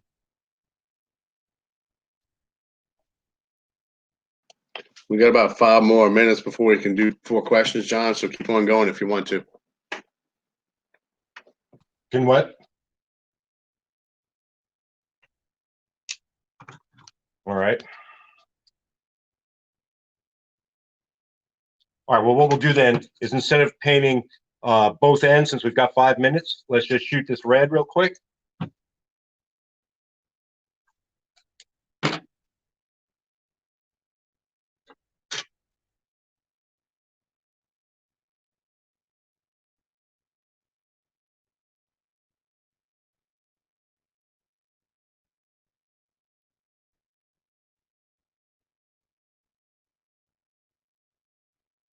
All right, so we've masked off the rear end here, and let's get some red on there.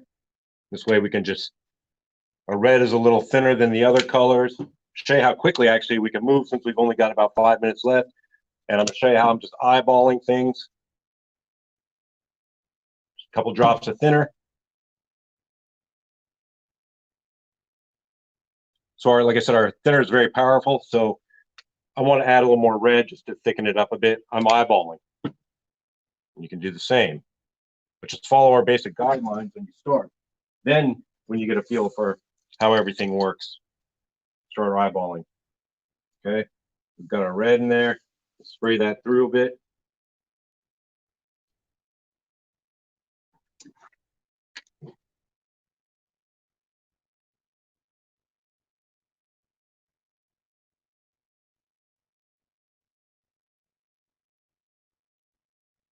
I masked this very quickly, so there's a very good chance I'm gonna have to go back in, remask the red, adjust the gray.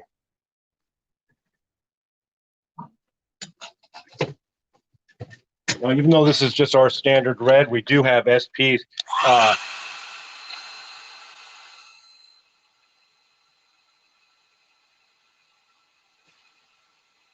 We do have standard SP Scarlet Red coming in the lineup in the next couple months, along with other railroad colors. We've got a lot of railroad colors, rail tie brown, worn blacks. I mean, all sorts of stuff. You can see how red that is because we shot it over pink.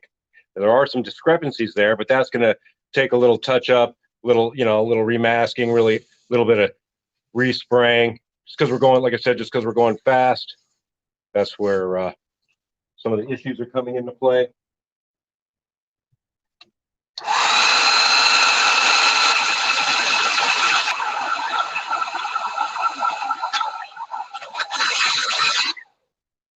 And just for the sake of the demo, I'm going to pull this mask off. I'll probably go in later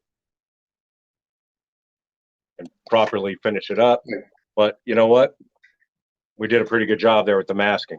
Now, because I didn't mask over here, I got a little bit of overspray here. little bit of overspray here. I'll go back and shoot gray over that. But with that being said, kind of get a feel for what we've done here together. All right, Don, you want to go ahead and start taking some questions while you finish that up?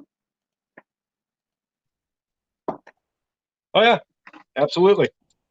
All right, let's start. How long of a shelf life does the poly have?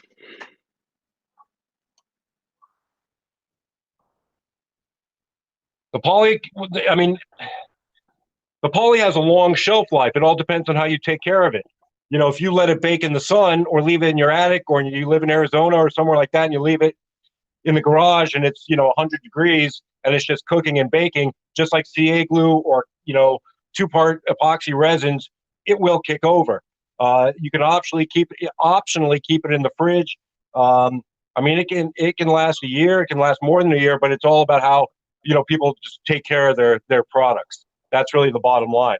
Okay. What is we leave it on our bench. I'm sorry. Never goes bad. But we've had stories of people that have left it, on their porch in Arizona, and then wonder why it's kicked over. You just got to take care of your products really like anything else. Okay. So proper storage. So, we can't put an expiration date on it. Not all chemicals have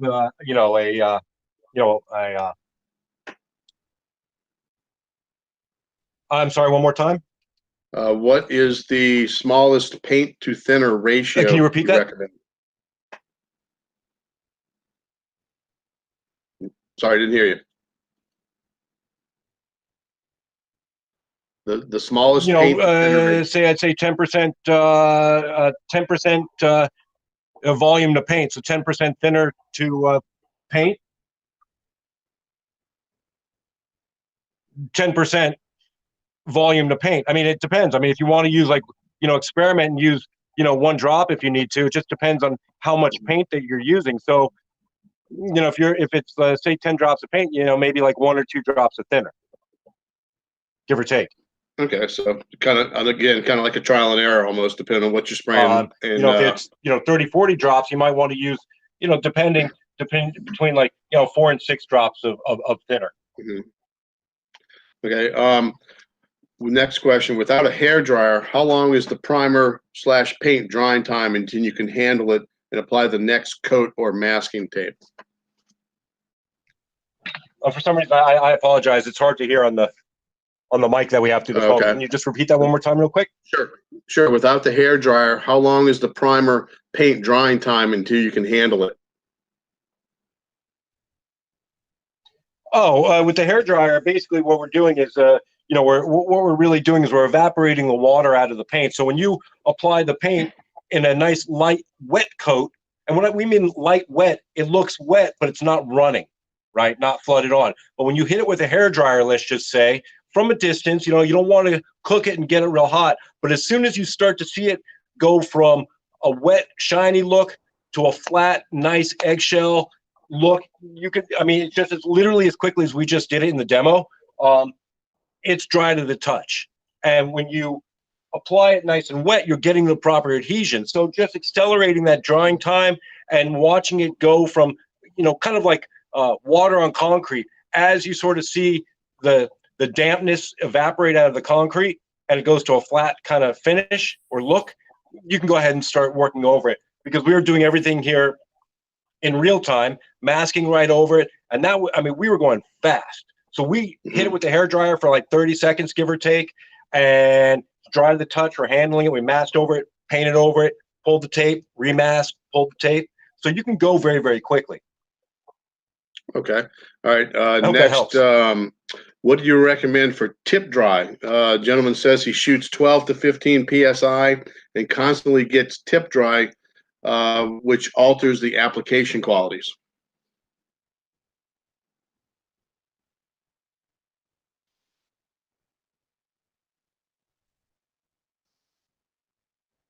Well, what paint is he using? It doesn't say. Sorry. What kind of paint? 12 to 15 PSI. The thing about our paint being a very modern, high-tech formula is that you don't get tip dry. I'm sorry. Okay, so you shouldn't have to worry about that with your paint. All right. You want to lower your if you're going real fine, you want to lower your PSI. Okay. All right. I'm just trying to move on because we're starting to run out of time here. What masking tape do you recommend that has the appropriate amount of we were just tack? using Tamiya tape, standard Tamiya tape. All right. Very good. Are you a modeler? And if so, what do you model? Am I a modeler? Yes. And what do you model? I've been building and painting models. I've been painting and building models for over 40 years. I'll be 53 in September. I probably started building and painting when I was maybe 6 or 7 years old. I developed this paint line. Mission Models has been around for maybe 25 years. We started out manufacturing miniature tools such as the Mission Models Etchmate and micro chisels, which a lot of you guys have. So yes, to answer your question, I am an avid modeler. I love trains.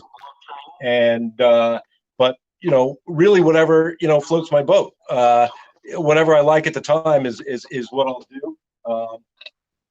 So I did this one here, this N scale car. This is our red oxide primer, and then we used what we also did was we used Norfolk 65A, which is actually a hull red, to do the patches and various different things, and then our worn black, tire black, rail tie brown, and some metallics, for the weathering, and then some of our metallics, inside the hopper there. So, yes, I am a I am a modeler and a painter. Yes, absolutely. Excellent. Is there a cross-reference list of military paint colors that could be used on model railroad models? I'm thinking specifically they mean for mission models. We are working on that, and to be honest with you, we get that asked. We're asked that. We get asked that quite often. We are working on it. Unfortunately, it's a lot of work, but we are working on it. But just for example, like our highway yellow number 141 is actually old cat yellow, but at the same time, it's perfect for like rail box yellow or reefer yellow, or number 138.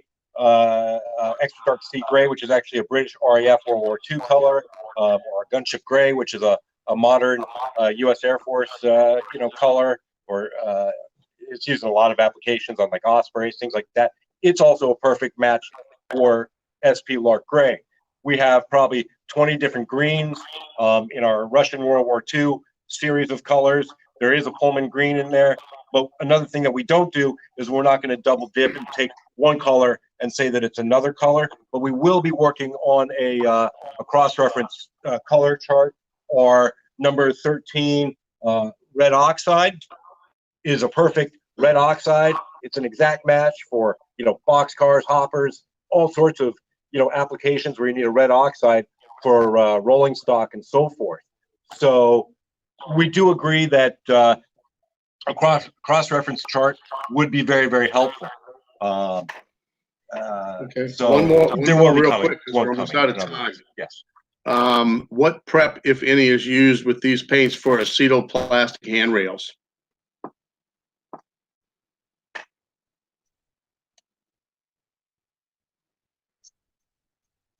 Did you get that one? What was the question? What prep you use for the handrails? Oh, for the handrails, the prep that I did was just literally, I'll show you one. And as we all know how this is the situation, being nice and delicate, the only prep that I did was take them out of the box, and I shot them with gray primer, let it dry, maybe 2 coats of gray primer, and again, let it dry. Then I masked it off, airbrushed the white, and that's it. I really didn't do anything. No prep. Just so no special preparation on the package, put them onto a clip, sprayed them, and here they are. Okay. And one more quick question. And that's where you want to pay attention to your application. Nice light wet coats. That's what's going to give your adhesion. If you spray from too far away, you'll end up over atomizing the paint. And the paint, when it's over atomized, will dry in the air before hitting the surface, which then means you lose all your adhesion properties. So it's really, really, really important to get those nice, light, wet coats. That's going to give you that adhesion that you're looking for. I will tell you. One more quick one from Facebook. What brand of spray gun? Which I believe is like a Derlin. Question? What's the question? What brand of compressor? We're using a Silent Air 20A. It's a oil compressor, and it's dead silent, and that's what we use. But you can use any compressor. I mean, if you're looking for a new compressor, we do recommend the Silent Air Super Silent, which is right here. And like I said, it's a I did hear you mention earlier that it was an Iwata airbrush. So I know that's a good brand. So, all right, John. Thank you very much. We appreciate your time and being here today. Yeah, well, we are using Iwata airbrushes, and then in conjunction with the Silent Air compressor. Okay. All right. Very good. Thanks once again. Thanks again for your time. We appreciate you being here. We've got to get going for our next clinician, Pete, and we sure appreciate your participating. Anytime, and we'd be more than happy to come back and do another one. We can either continue this on in the next one, finish it off and weather it and so forth, or whatever you guys like to do. We'd be more than happy to come back and continue on. Great. Glad to have you back. You're welcome. All right. Thanks, guys.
One.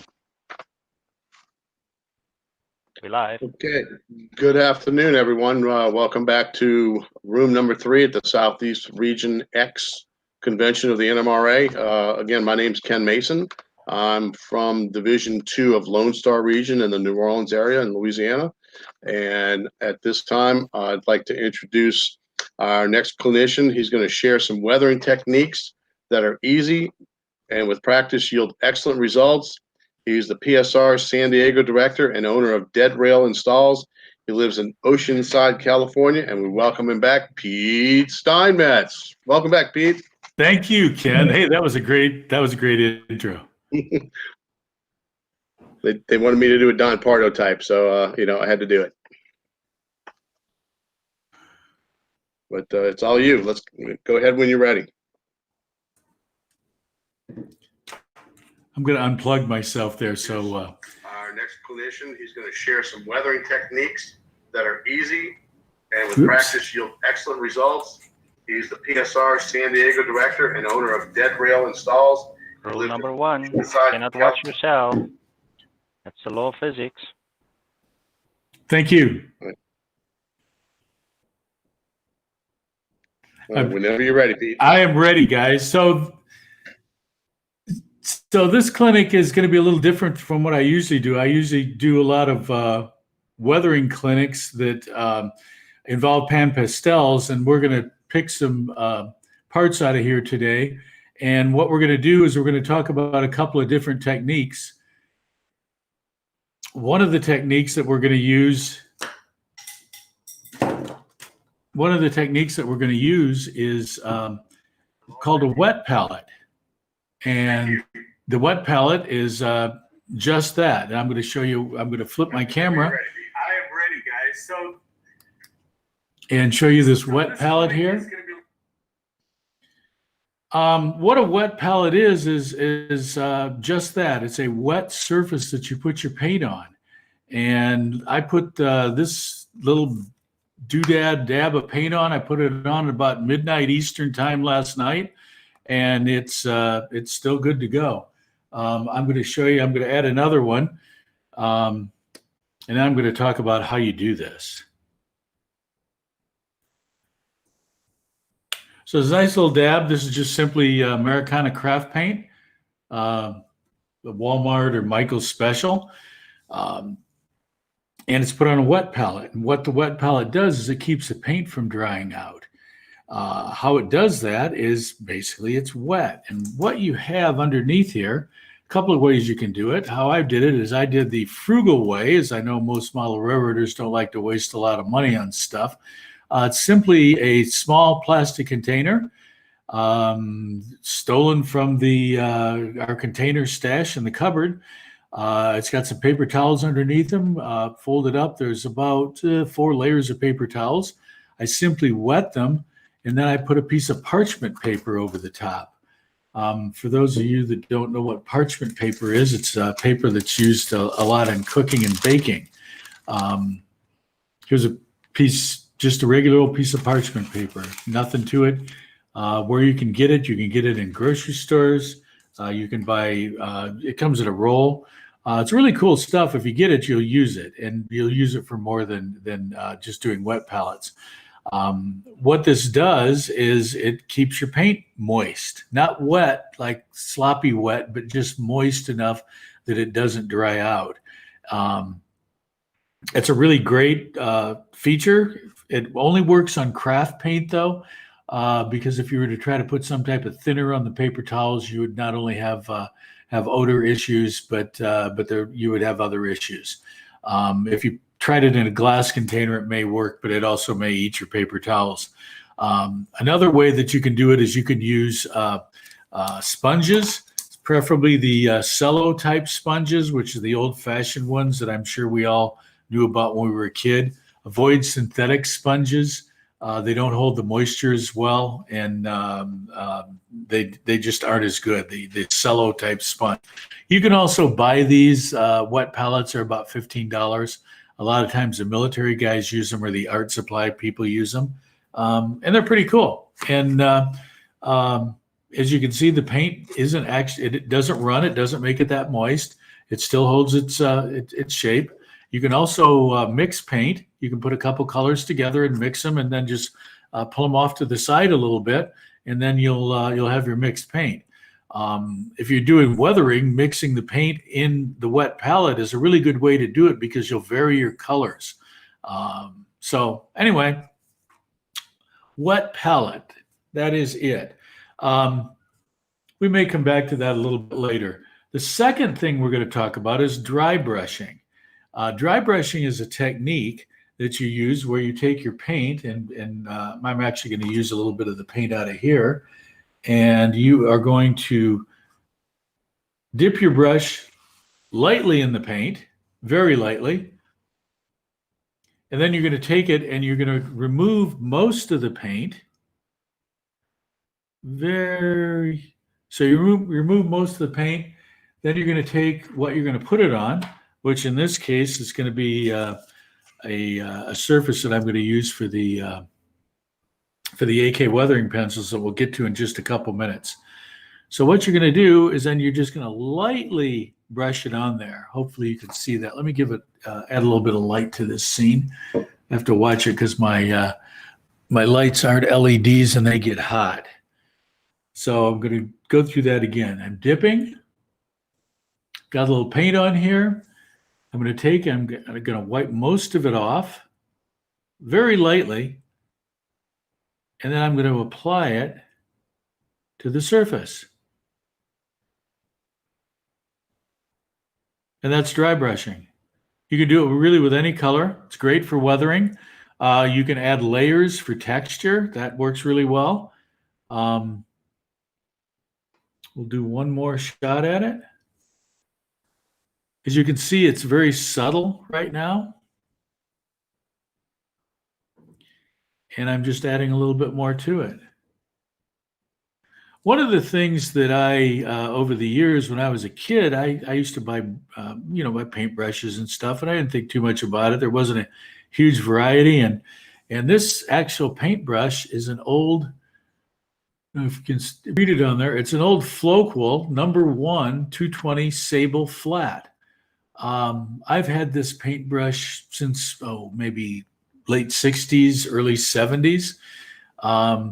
But it's a sable brush, and the sable brushes last a long time. I just got this guy out last night. I fiddled with it a little bit. I cleaned it up using my favorite brush cleaner and restorer, which is Jack's Linseed Studio Soap. This is available at Blick. It's got linseed oil in it. It's non-toxic. It has almost no odor to it. You dip your brush in there. You squeeze it between your fingers. Something like this. And then you wipe it off. And you shape your brush with your fingers. As you can see, this brush still has a pretty good shape to it after all these years. It's not bad. Not great, but not bad. One of the few items of Floqual that I still have and use. So we're going to try this one more time, and we're going to use a really high-quality Kolinsky Red Sable brush. This is a pure Kolinsky brush. It has a, we'll move it over here so you can see. This is a #1 with a very, very fine point. So once again, I dip it in. I take some of the paint off of it, and I add a little bit. These are great for streaking. Maybe a little too much paint there, so I'm going to spread it around a little bit. You can add really nice streaks to it. You can move it both horizontally and vertically. And this works really with any color. It's a really good technique. It does take a little practice to master it, but once you get it down, it's a very, very fine technique for weathering and also for painting. Works great on buildings. If you want to simulate worn wood, it's it's great for doing that. So one of the things that I've been asked to do, and I'm going to switch cameras here real quick again.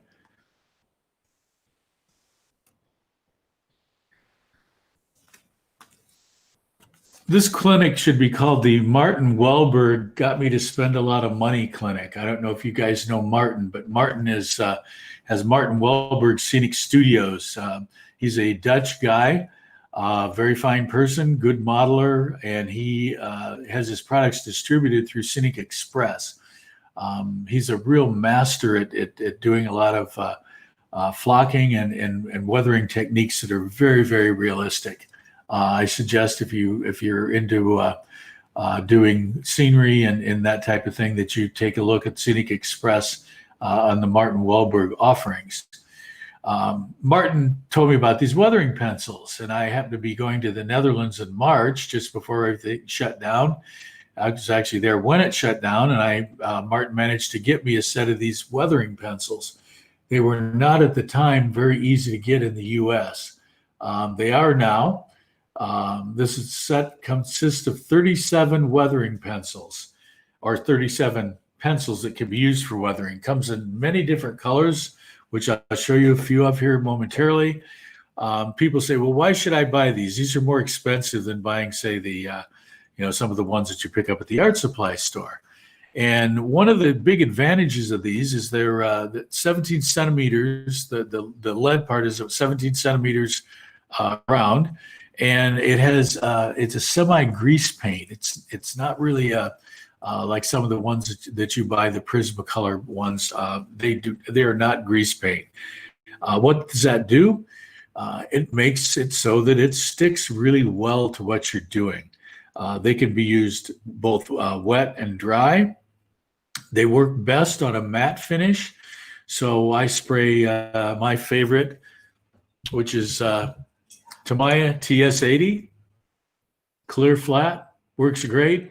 It's a little expensive. You can also use the Krylon. Krylon makes a clear flat. Rust-Oleum makes a clear flat. Both of them are good. For models that I'm going to really spend a lot of time on, I like to use the Tamiya TS80. Excellent stuff. So what I've done is, let me show you a couple of the pencils. One of the nice things about the pencils is they have the name on them, in this case, Earth Brown. They have the numbers so you can get it back in the right slot. And they have also the number down here lower. So it works out really well. I'm going to switch cameras.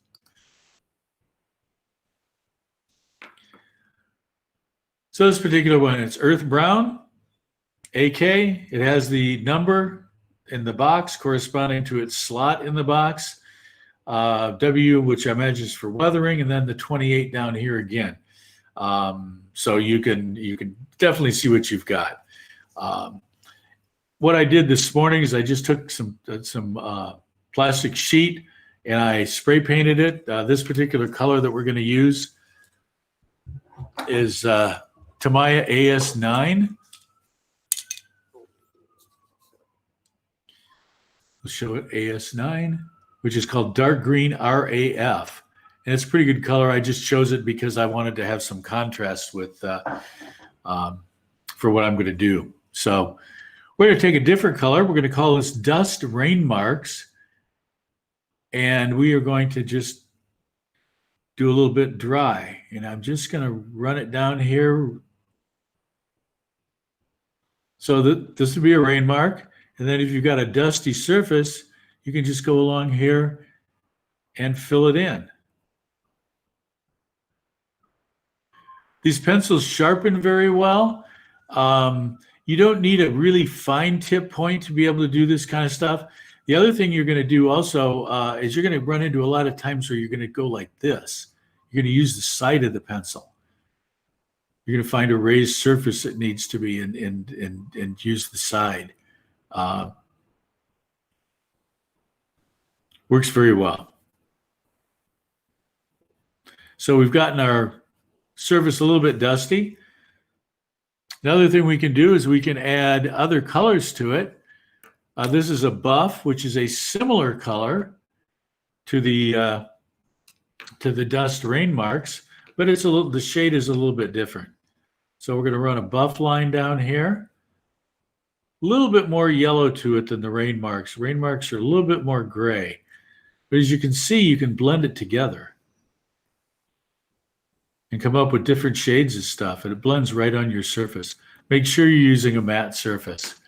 The first thing I did, because I was skeptical, because these are more expensive, and being a cheap modeler and not wanting to waste money, how could they possibly make better pencils than what I've already invested in, which was the Carbothello and the Prismacolors.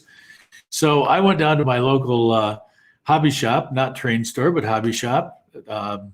Hobby shops are still in business. A lot of train stores are gone. And I bought 3 rust colors. I think these cost me about $3 a piece. I went, damn, these things better be good for $3 a piece. This is a medium rust.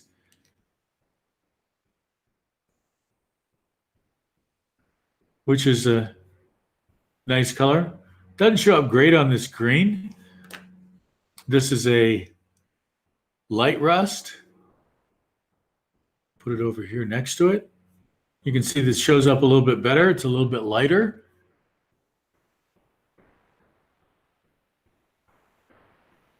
Gonna make this, try to make it pretty dark so you can see it.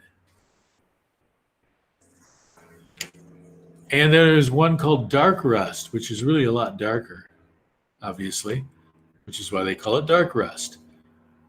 You can see this shows up on the screen surface better than the other two. But rust goes in streaks. It goes in spots. You get little rust spots. Details, you can raise up details. I just happen to have, for my local Southeast region content, a Seaboard Boxcar. Where I would use these rust spots is I would use them along here.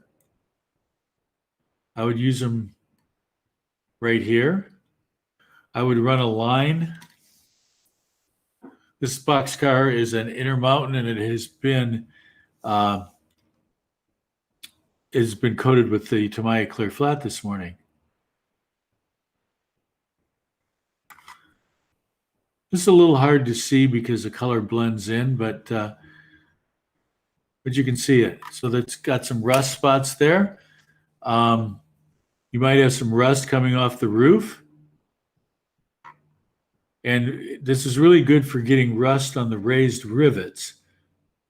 This is an X29 boxcar. I'm not sure that Seaboard had X29 boxcars, but it works well for my purposes here today. You can see you can get a good idea of the rust that's on there. Other ones, maybe some dust is blown up. Let me find some earth brown. Just go along here a little bit.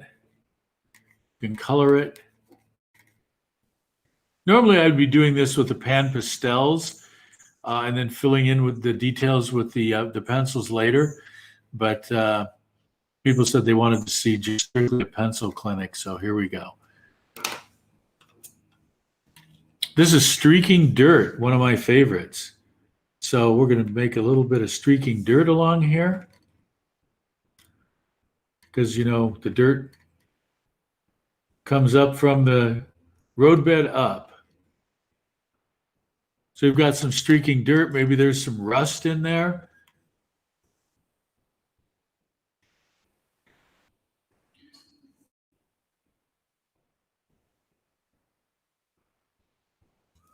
A little rust on the rivets, a little streaking dirt over the top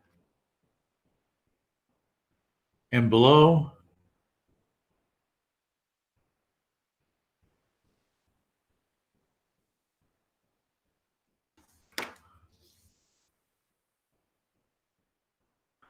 Do some rust spots, just some little spots you can see here. It's good to vary it. So I did that with the light rust, and I go back over with dark rust. Because as we all know, rust is not just one color. Rust is many different colors, from black all the way to orange. I always had to laugh when Floqual had their rust color, which looked, it was orange. And maybe at some day rust would be that color, but most of the time it wasn't. Anyway, that gives you an idea what you can do. So what happens when we get these darn things wet? I have my little thing of water right here.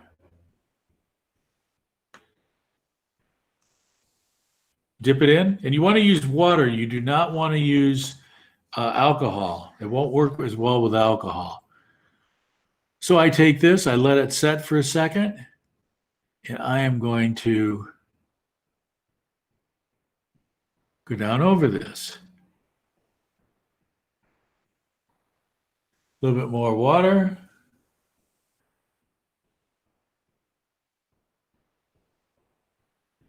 That's actually a little too much water, so I am going to soak up a little bit of it. You can let the water dry and then work with it that way, but for this clinic's purposes, I don't have that kind of time to watch water dry, and I think most of you guys don't either. So, put a little bit more on.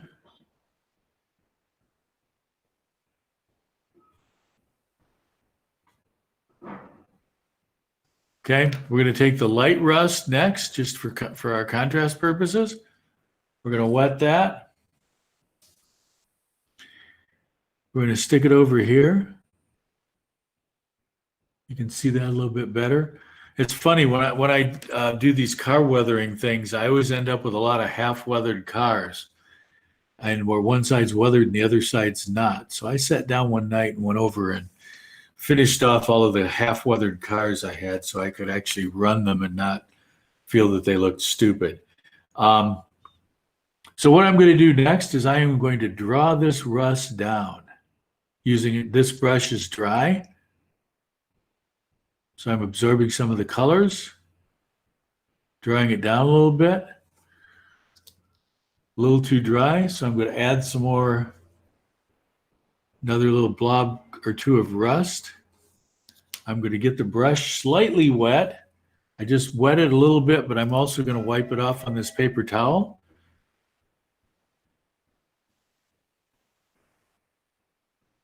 And then I'm going to draw it down.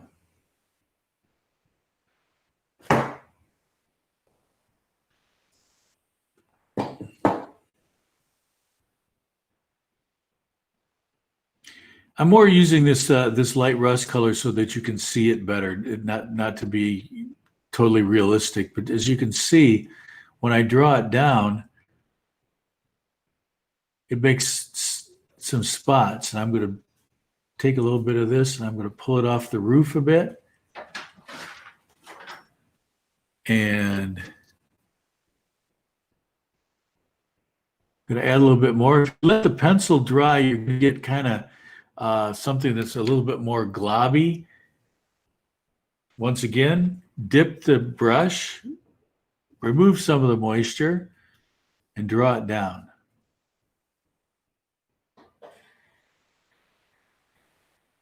You can also take it vertically too.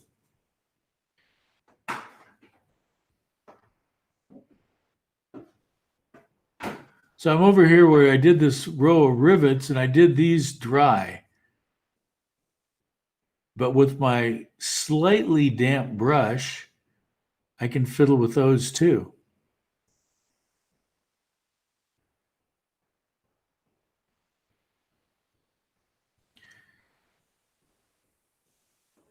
There we go. And then to hit it again, we're going to also hit the darker rust.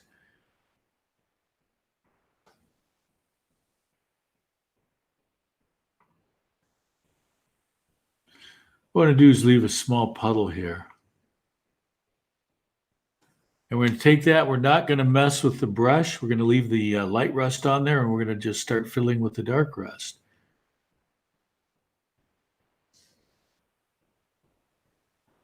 Don't worry too much if it's you think it's too wet, if it's like a little puddle, because the water will evaporate reasonably quickly, and then you can still work on it for a while.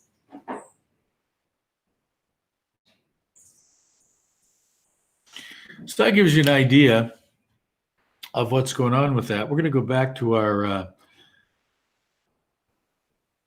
going to move this bad boy out of the way and go back to our little piece of green plastic, and we're going to fiddle with that a little bit more. Let's take a really contrasting color. This is light blue, and we're going to light blue over it. As you can see, it leaves a line, but it's not a perfect line. You can press a little harder and get it to do a little bit more intense. So we're going to make this part real blue so we can fiddle with it. I always like the light blue color, but I just don't find too many places that I could use it on a freight car. So that's dry light blue. Let's do a little bit of wet light blue.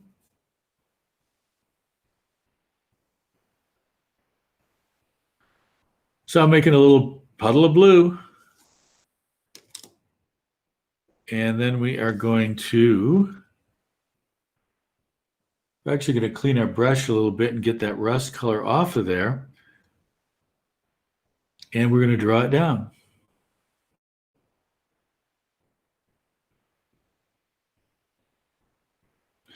As you can see, what I'm doing is just moving the blue around. And as I move it around, it becomes more translucent.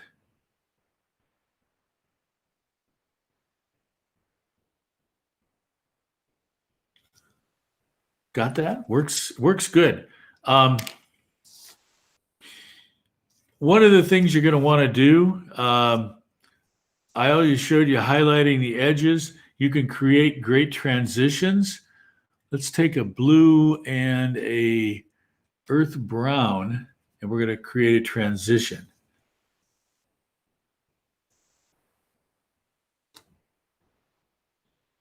So this is our wet blue and our wet brown.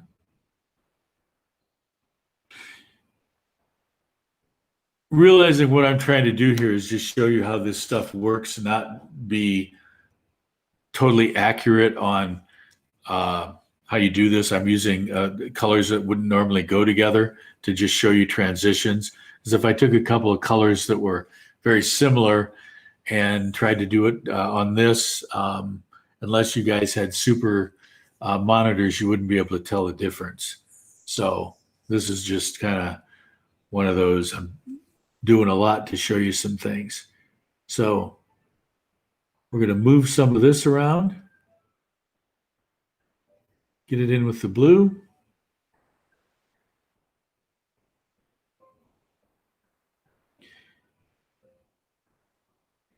As you can see,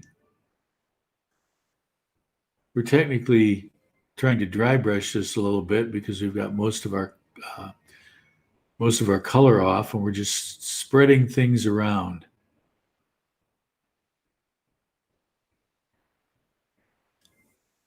And as you can see, there's a transition there. It's blue, and it's also the rust color with the full blue here and the full rust there. We'll do a little bit more here because there's kind of a puddle of rust. We'll pull it down a little bit to the bottom. We're spreading it out. This might work really well on a Rock Island boxcar, that blue that they had.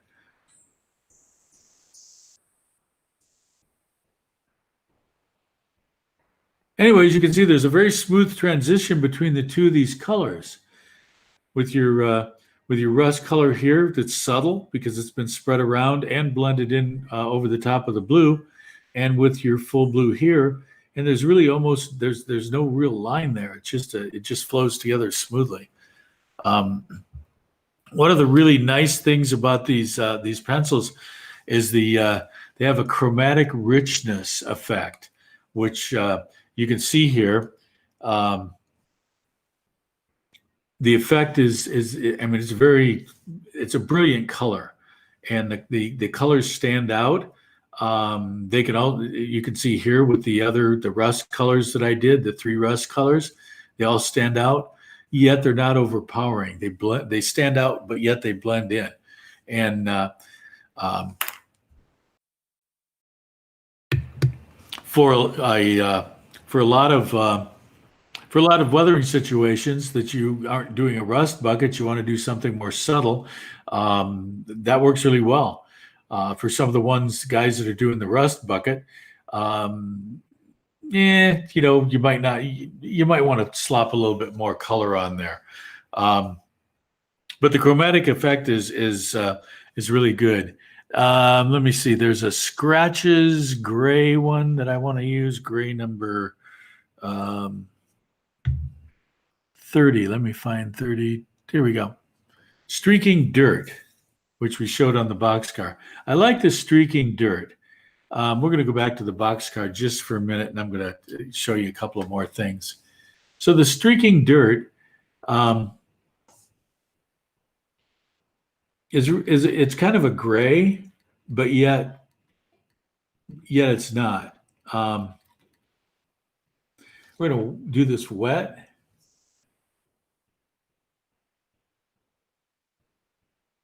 So when you do this wet, it looks like it's almost green.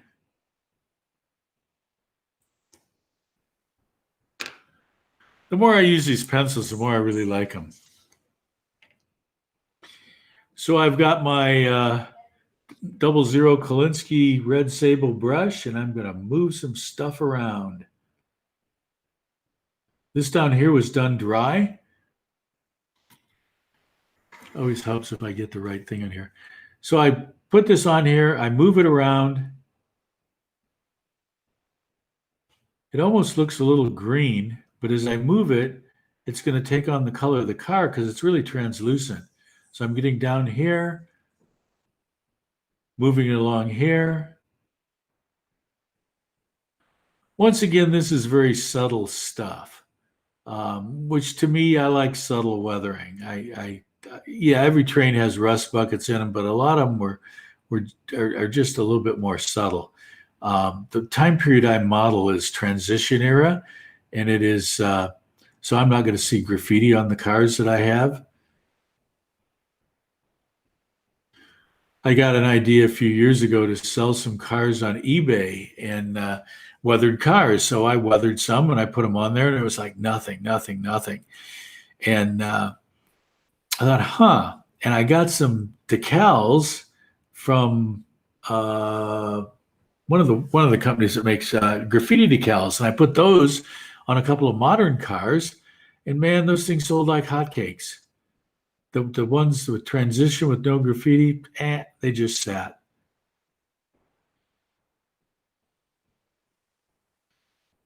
Anyway, this is so I've blended all of this in wet. It's now drying. But you can see how it's really, when you do it wet, it becomes translucent. So the car color you can kind of see in the background, but yet you're seeing the the real weathering color. Hopefully everybody can see that. It is a little subtle. Let me do that with blue just for the heck of it, just so you can see it better. Actually, should do it with orange for Orange Blossom Special, but we're going to do it with blue for right now. Okay, so we've got a wet puddle of blue.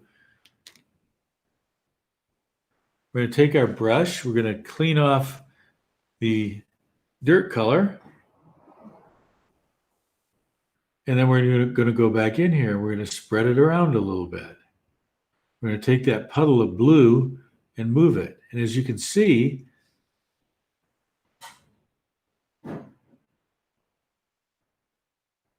I'm going to do a transition into the dust color.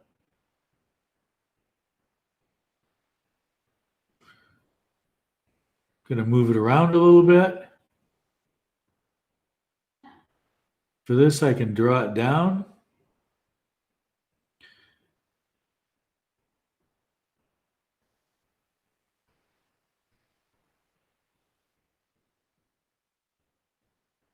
I'm looking at my monitor. It looks a little hard to see, but hopefully you get the idea. You can see the puddle of blue. being moved around. A little bit on the handrails. We're going to take a handrail and we're going to make it rusty. And we're going to start with our old friend light rust. We're going to make it be. Look at all that rust on there. Man, that thing's seen better days. Okay. Then we're going to, once again, move it around because there's a little too much rust there. So I picked that up. I picked this up. For here, I'm going to draw it down a little bit. Hope you guys are able to understand the excellentness of these. The other thing you can do, if for some reason you get too much, you don't like it, or whatever, for whatever reason, you can take it off. Water will take it off. An eraser will take it off, especially if it's dry. One of these plastic erasers, latex free.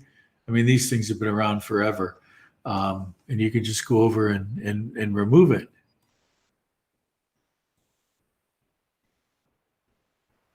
One of the things that I suggest that people do is that they when you're weathering your cars, you use photographs.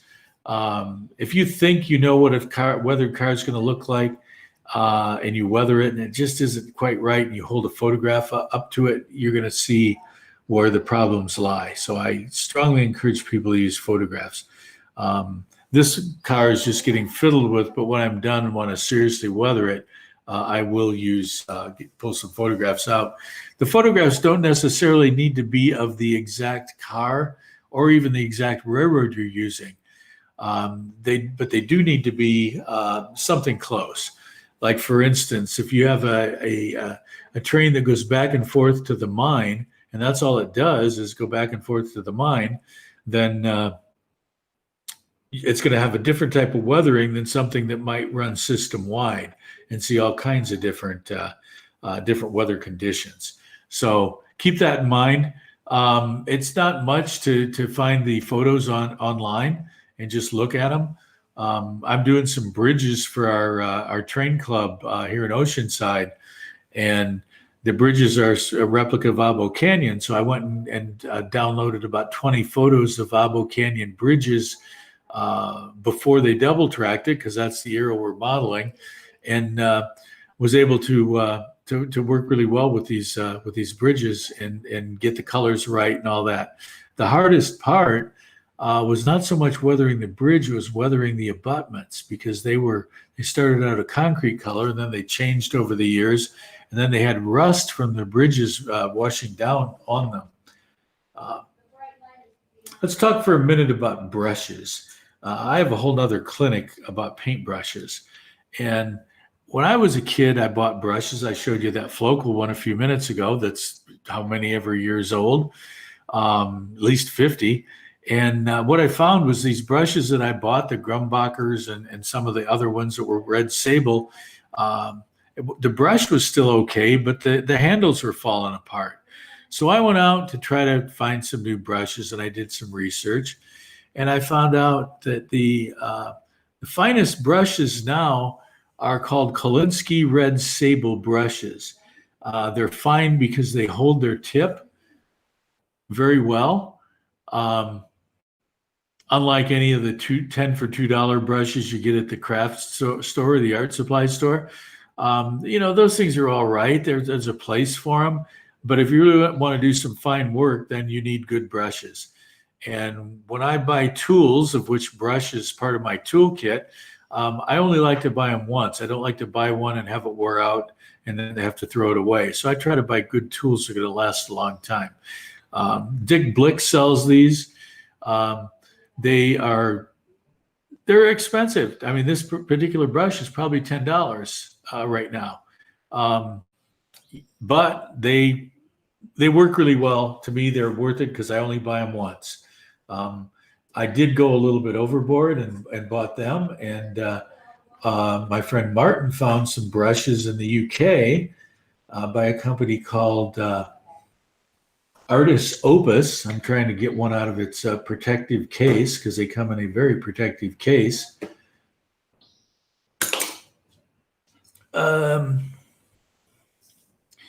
These are interesting. These are strictly for dry brushing.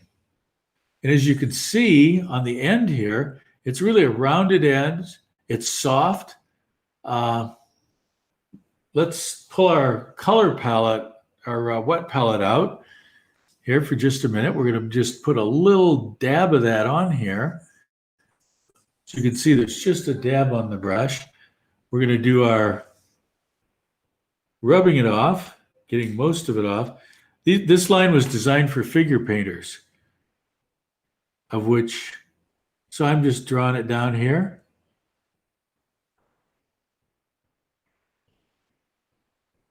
Very impressive stuff. Making really great little rust streaks with this acrylic paint. This particular is from a company in the UK called Artist Opus, Series D, which are the dry brushes for dry brushing. These are the whole company has designed these brushes strictly for the guys that are doing figure painting, and a lot of war game people are doing figure painting, and it's become very popular. And these guys are into good tools, and these brushes are outstanding. Unfortunately, a set of 4 of them is about $70 plus postage from the UK, but I like them a lot. I was just on their website yesterday looking at what else they had. I've got a lot of the other stuff they have. They have 3 different series, but Artist Opus, ARTIS Just Google that and it'll come up. This is Series D. You'll see them. They show up really well. The Series D has more round, more of a round point on it, actually round end, versus this guy, which is also a Kolinsky red sable brush with this is in Utrecht, which was absorbed by Dick Blick, but Kolinsky red sable. If you find them, and if you can find them cheap, snag them. You'll have them forever. They work really well.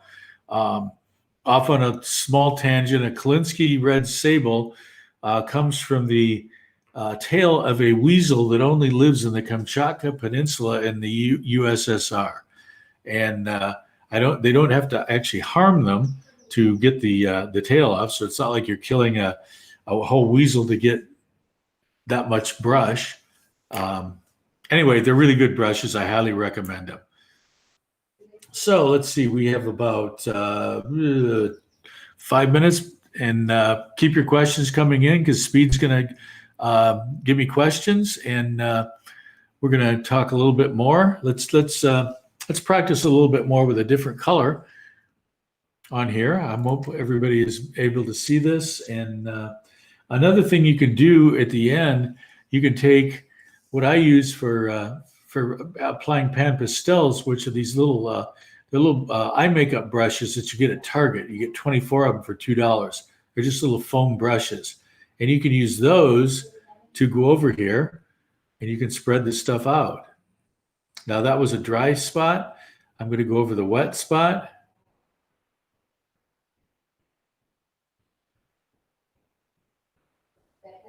And it's just another tool for spreading and blending. If I go vertically on here, as opposed to drawing it down, it blends the two together.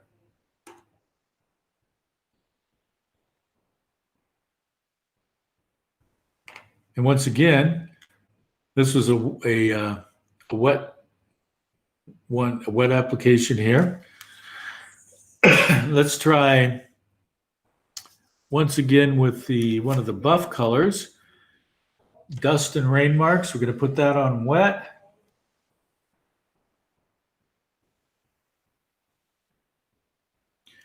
We're going to make a nice little dust and rain mark pile there. We're going to draw it down so we spread the moisture out a little bit.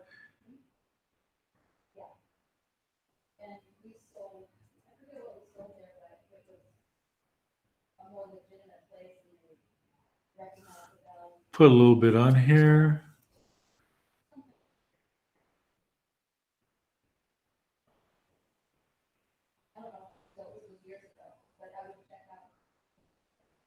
So this is blended in a little bit with the rust color. So we're going to draw it down, spread it around.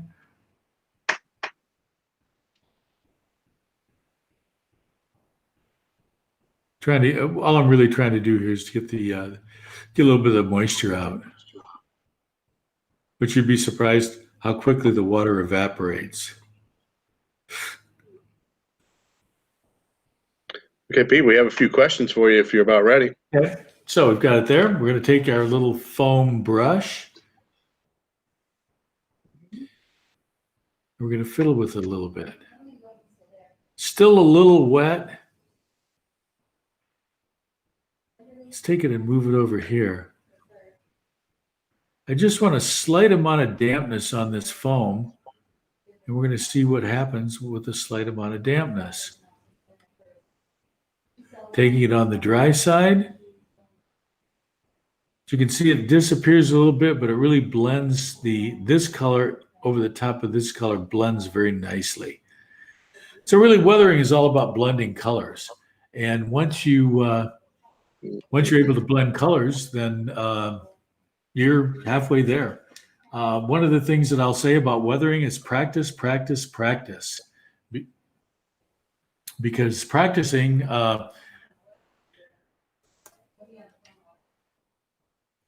the practicing is crucial. And I don't normally practice on new cars. I get old cars, dollar cars at the swap meet, or just something out of the junk box. It doesn't even need to be a whole car. It can just be a shell. NMRA has a program where they will send shells to various divisions to use in projects, painting projects, contests, whatever they want to use them for.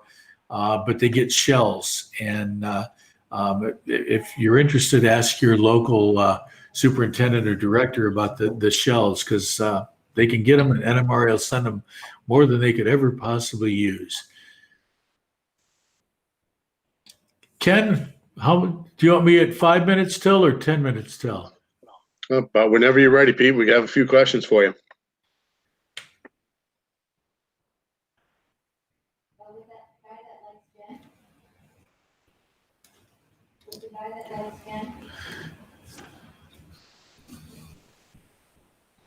Pete? Yes.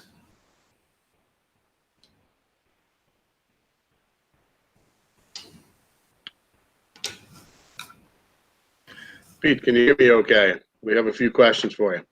Okay.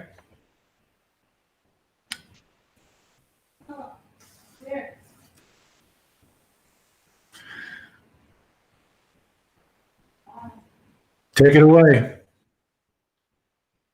Okay, all right. First question we have is, where do you typically buy this brand of pencil?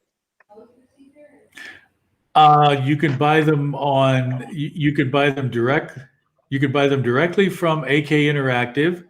Just Google it. It will come out of Spain. But from what I understand, the postage isn't that bad. You can also, go.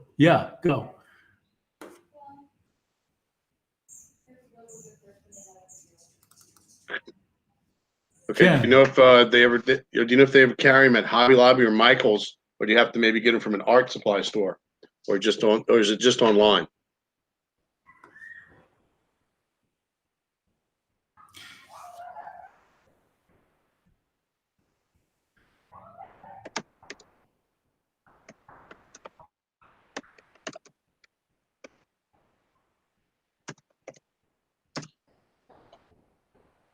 You can also buy them directly out of Amazon has them. Some of the military shops will have them. They come not only in the 37 pencil set.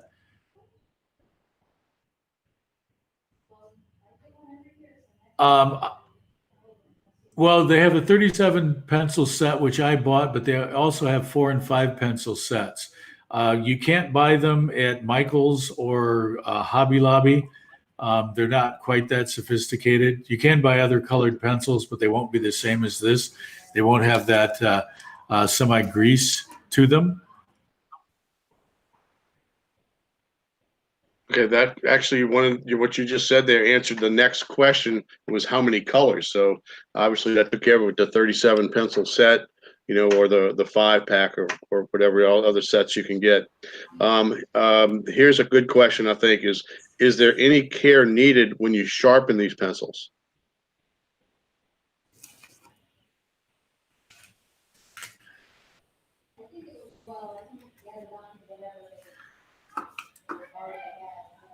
Let me switch cameras.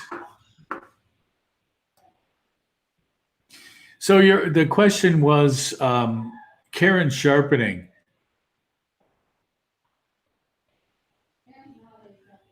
Do you need to take That's care? right. Yeah. Any special problems to sharpen them, or you have to be especially careful to sharpen the tips? When you sharpen them, I would strongly suggest, and I found this out last night, don't use a really cheap sharpener. Get a decent sharpener, which you can get at Dick Blick. This particular one's about $5. They've got one that are $7. They work, these work much better. You don't need an absolutely fine point on them, but you should have some type of a reasonable point, such as something like this. Okay. All right. Let's see. Next is do you seal your colors in with the pencils after you finish? And if so, what's your preferred way of sealing them? I do not seal. I don't seal anything. I don't seal the pan pastels. I don't seal these pencils. These pencils stick really well.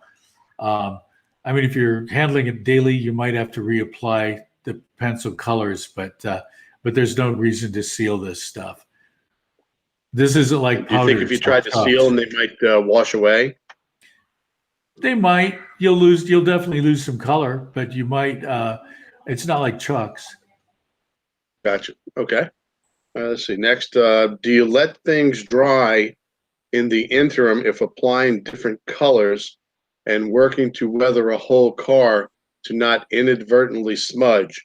Or can you move through doing a whole car side in one sitting? I do a That's a whole long car question. slide in one sitting. You just have to be careful so you're not disturbing. Yeah, you have to be careful so you're not disturbing the other colors. But outside of that, just be careful, and you can do a whole car side at one setting. I would let it.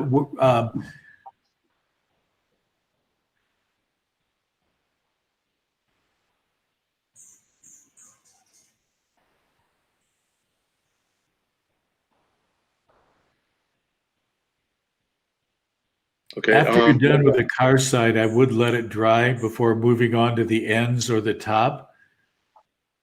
Okay. All right. One more. Did these same techniques apply with pan pastels? Pretty much, but I don't use pan pastels wet. You can, but I prefer to use them dry. With using these little Target $2 eye makeup applicators. I also have some other tools that I use with pan pastels. Okay, and I've got actually one more question of my own for you. Is that when you're blending the colors, I noticed you did it, with wetting the tips of the pencils. Do you have to wet them, or can you maybe do it also in a dry technique? You can do it dry. You can blend the colors dry. I was more doing a demo of stuff. I usually use these dry. I don't use them wet a lot, but I wanted to show that the ability of the pencils to be used both wet or dry. But dry, yeah, you can blend them for sure. Okay, all right. I think that's it, Pete. Thank you very much for being here today. That's all the questions that we have at the moment. So again, glad to see you again, and hope you can come back to do some more clinics for us at NMRAX in the future. Oh, I'm sure I will. I'm building new clinics all the time. Thanks everyone for watching. Appreciate it. Thank you, Pete.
2, 1.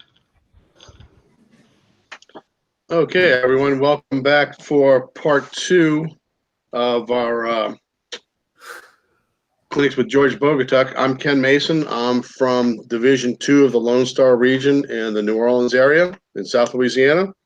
And George has been interested in trains his whole life and became an avid model railroader at age of 13. He's a member of many railroad clubs in North Texas before heading out to Durango to join the Soundtracks team.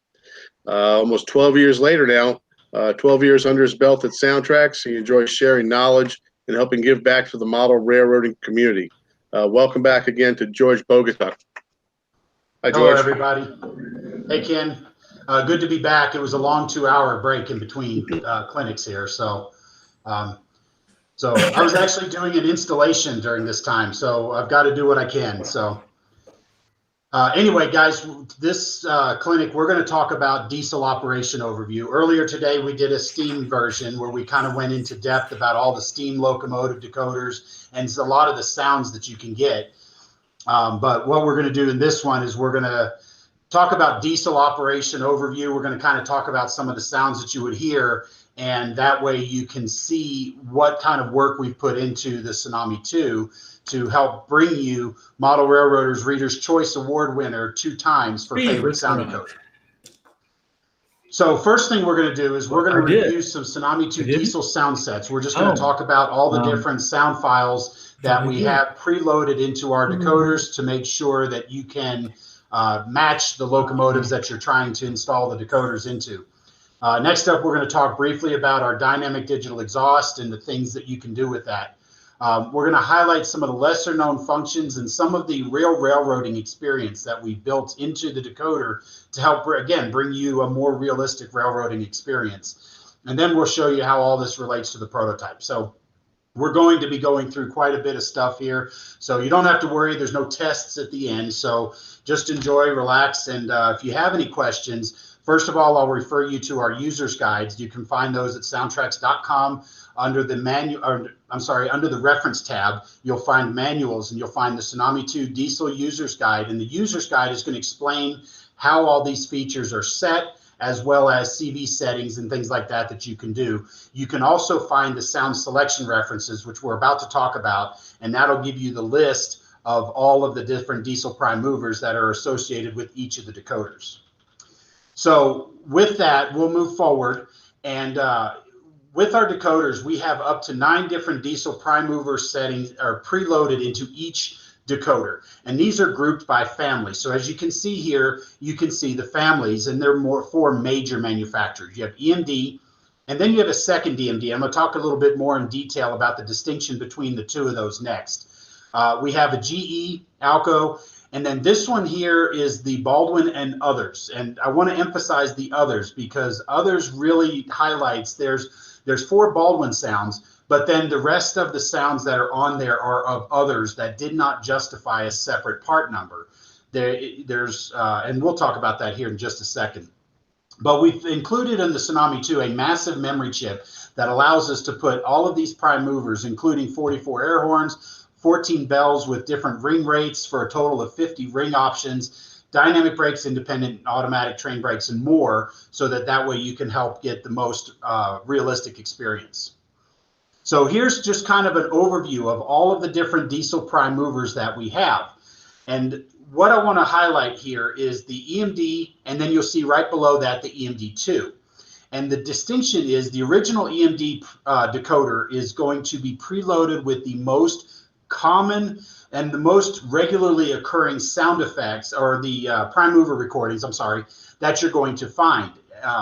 You find a 567 non-turbo transition without a transition, a 16-cylinder non-turbo non-transition, 567 turbo, dual 567s, 645 non-turbo, and so forth. And these are just going to be the most commonly used versions of each of those prime movers.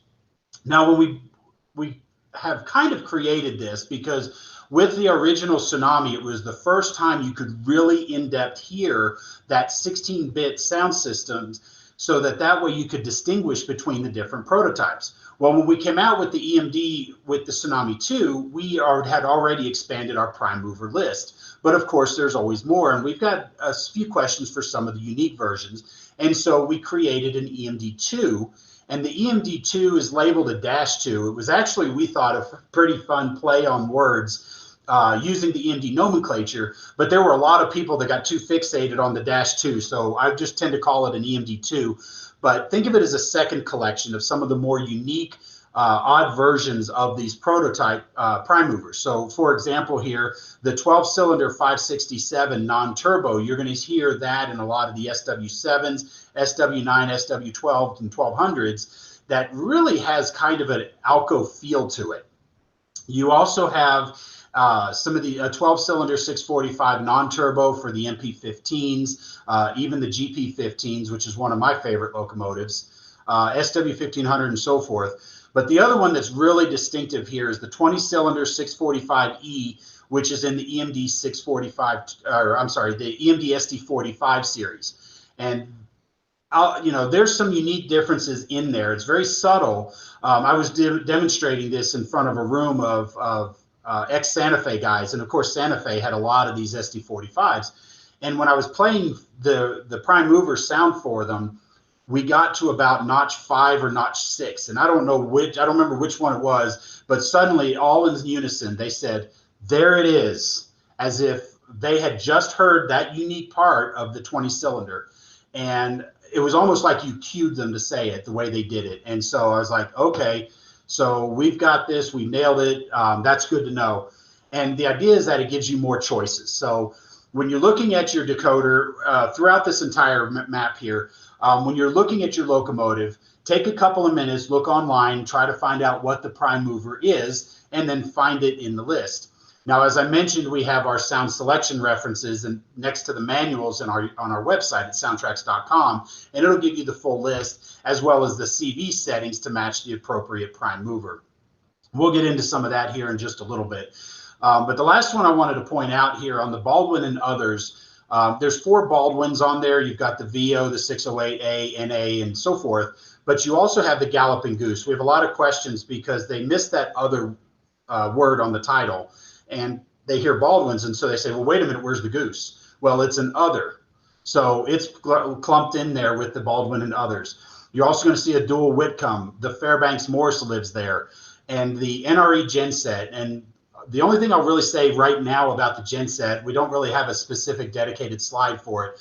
But with our dynamic digital exhaust, we'll talk about that more in detail, but it increases the diesel engine RPMs and the intensity based on what the locomotive is doing. And so the way the genset works is with the 2 and 3rd genset, they power up and fire up and notch up as more horsepower is needed. So it's ready-made for our dynamic digital exhaust. And when we built the software for that, we had operators manuals and a throttle schedule so that our engineers, when they converted that into the software that's loaded into the decoder, we could more accurately represent how the genset operates. The other one is the UP gas turbine. We did the same thing. We had users guides. We also had a couple of guys in Utah that we worked with when we did the sound files for this. We sent them the sound files. We sent them the operator's manual. And their first sample, of course, as you guys know, there's not a UP gas turbine out there to record. So there is a little bit of simulation going on in this one.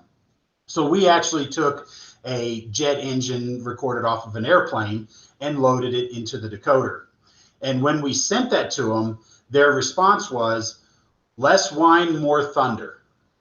And so our engineers went back and kind of played with the engineering of the sound a little bit and kind of filtered out some of that really high-pitched squealing whine that you hear in modern-day turbojets. And then they filtered in a little bit more of that low end and really accentuated that rocket, that roaring sound. We sent that to those guys, and they both gave us thumbs up. So we're pretty confident that we've nailed the way the turbine actually sounded. And we have 4 different versions in our turbine settings. So you have the slab side, the veranda side, which both of those, they had subtle differences on how the prime mover and the pup motor work together with the turbine.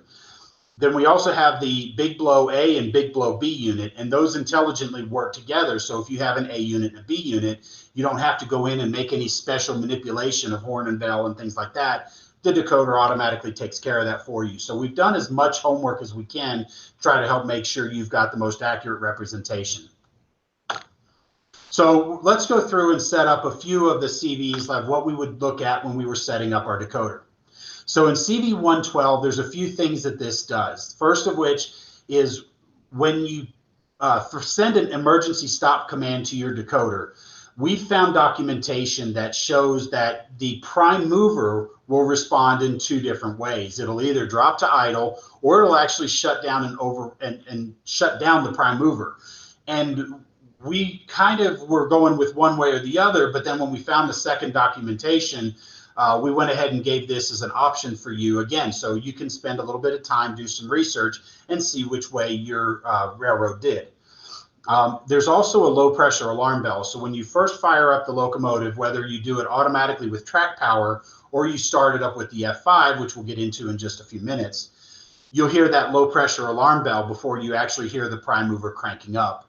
And this allows you to turn it on or off. If you don't want it, then you can disable it. And when you start up the prime mover or you put it on the track, you'll actually hear it immediately start cranking over. Now, there's a couple of new features here that we've added into this. And the first one is what's called a generator select. Now, function 20 is what's called a steam generator. And what we did is we actually added the ability now internally in the decoder now to select between a steam generator or as some of the more modern passenger equipment has with head and power. And we'll talk about that again here in just a few minutes. They will actually have a separate diesel engine built into the locomotive that actually runs a secondary generator, an alternator, to power the cars on the passenger train. And so this is where this selection lives so that you can match your locomotive to that profile. And then the last one is what's called true idle enable. So a little bit of history on this. When we did the first original Tsunami, when we started shipping these, we knew how a throttle schedule worked. When you go from idle to notch 1, it doesn't actually increase the diesel engine RPM. It actually, all it does is it activates the alternator and then sends power to the traction motor so you start to move. Well, when we released this, the first Tsunami doing that as that with that notching, a lot of customers called up and said, how come it's not notching up when we move in speed step 1? So in this case, perception versus reality won out. So what we did is we changed the firmware inside the original Tsunami so that when you go to speed step 1, you actually hear it notch up to notch 2 so that it gives that illusion or that feeling that it's notching up to try to get going. Well, now we're in with the Tsunami 2, and we have other products out in the market, such as the Iowa Scaled Engineering, their proto throttle. Now people are starting to realize and learn how a real prime mover and operation of a locomotive works. So now the calls are, hey, how come I'm notching up at throttle 1? I shouldn't be idling up it. And so we enabled a bit here in CV112 that allows you to do what's called true idle, which means when you go from idle to notch 1, you're actually not going to hear a change in the prime mover. If you still want to enable that, you can do that, and you just enable this bit. And again, I encourage you to have the user's guide handy when you're looking through this, because this will be fully explained in the user's guide so that way you can go through and set the locomotive up for your personal taste. Now in CV114, there's a few things that CV114 does. It's used to control the prime mover and some other sound effects. So the first part of this is 1 through 15 determines the auto notching. In other words, how fast the diesel engine will notch up based on how many speed steps. So the default value of this is 7, so that every 7 speed steps, your diesel engine will notch up. Now you can go from 1 to 15. So if you want a heavy coal hauler and you know you want to hear that locomotive notched up fairly quickly, even at lower speeds, then you can use a lower value. Now with our dynamic exhaust, I actually encourage you to use a value of 15. And what it does is it helps spread the notching out over 15 speed steps. Even though the DDE is going to control the notching, it helps smooth it out because now it's not toggling between 2 and 3 speed engine notches too closely. You can also set it for pure manual notching if you want to use the 5 and the 6 key. There's what's called an interlock bit, and an interlock bit, because we do have that manual override in the 5 and 6 key to manually increase or decrease respectively the diesel engine RPMs independent of the speed. Now, the interlock bit prevents you from accidentally shutting off your prime mover while your locomotive is still moving. So say if you're at speed step 5 or whatever, and you're coasting into a station and you hit the F6 a couple of times and you accidentally forgot you were in notch 1, well, you could, in theory, shut off your prime mover while you're still moving. So the interlock bit prevents that. We also have the dynamic brake override, and this affects how the prime mover changes based on when you enable the dynamic brakes. And we'll talk about dynamic brakes a little bit further in the presentation, but you can have it either stay the same without enabling any of these, or you can have the prime mover drop to idle, jump to notch 4, which some railroads did, or you can go to notch 8, which some of the manufacturers did, such as Alco and GE. Some of those would go to notch 8. And the idea was that it would keep enough air going across the resistor grids to keep them from blowing up. So this gives you some overview. Again, I encourage you to check the user's guide. Now, when it comes to sound selection, you're going to select the air horn in CV120. Now, when you go to that sound selection list, you're going to see a list of 44 different air horns. And you can go through and select these based on either the prototype, the railroad that you have, or if you're modeling a freelance, you can pick one that you like.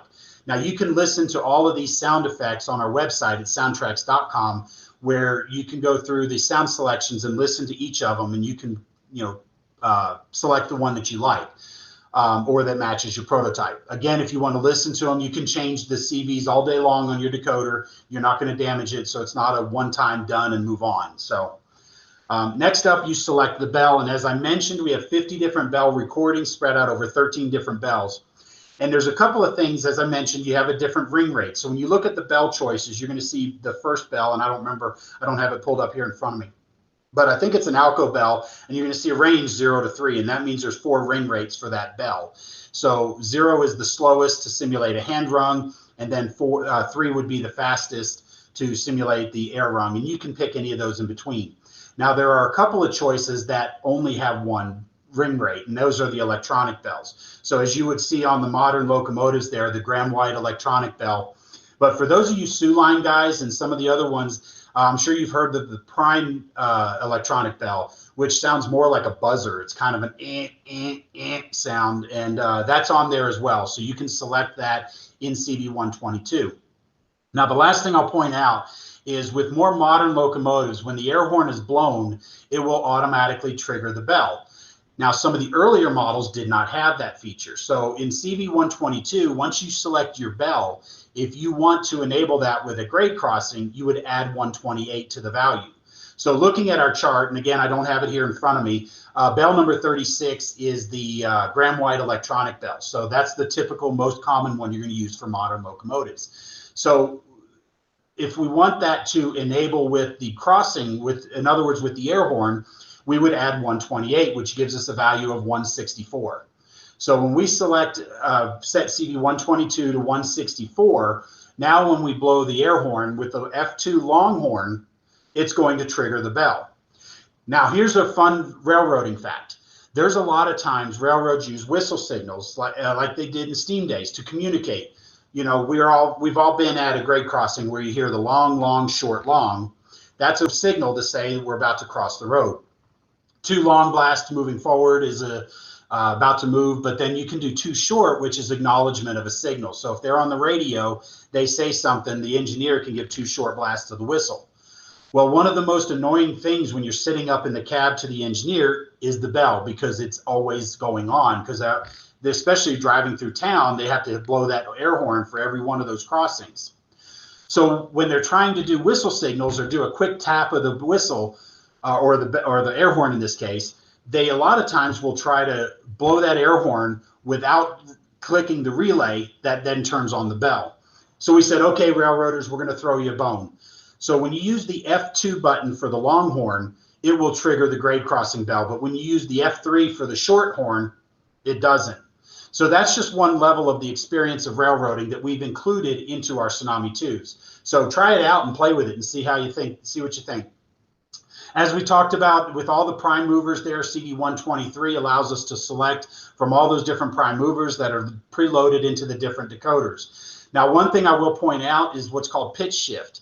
Now, pitch shift allows you to take the pitch of that prime mover and slightly shift it up or slightly shift it down, so that way you can have a whole string of the same SD70s or SD40s or whatever, but they all sound just a little bit different.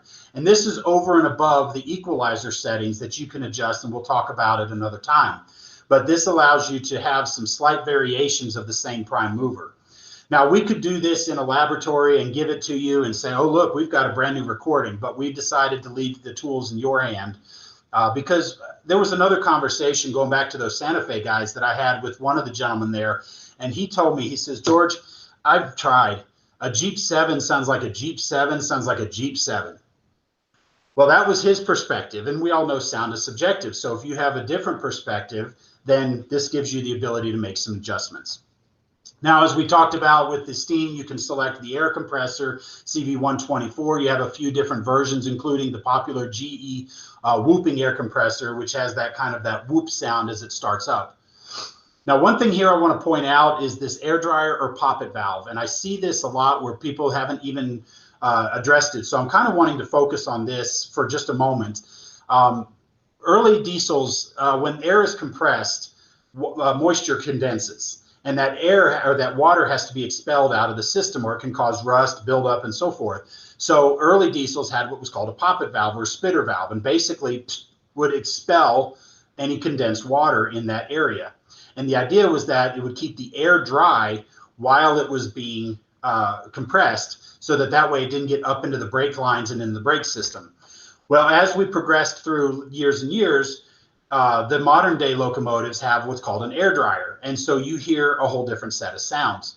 Well, when we updated the decoder and we added this feature into the version 1.2, we defaulted the air dryer on. Well, as I said, a lot of people don't even know about it per se or haven't addressed it, but I'll see F7s running around on some layouts with the air dryer running. So I just wanted to point this out, that you do have the choice. And then one of the other things is you do have the ability to adjust the probability that you're going to hear that poppet valve or that air dryer. So if you're modeling, say, Maryland in the in the summertime where it's very humid versus Arizona in the summertime where it's very dry, you can adjust that probability rate that you'll hear those poppet valves. And then, as I mentioned, then you can select the coupler sound. You have 3 different choices, so you can go through and adjust that.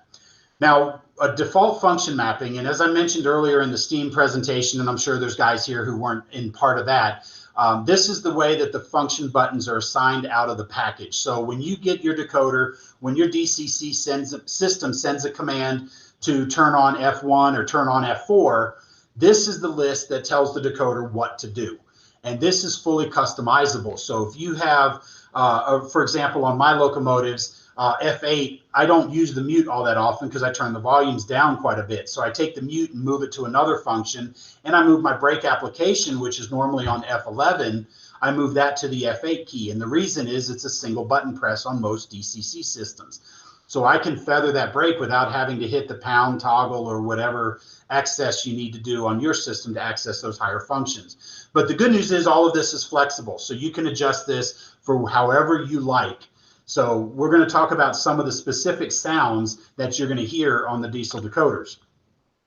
Now, start off, we're going to talk about lights. And I usually talk about lights primarily with diesels. We have over 20 different lighting effects that are built into the Tsunami 2. This includes things like gyro lights, rotary beacons, and things like that. Now, some of you guys know me. I'm a very big lighting guy. I have models that I have 20 LEDs in.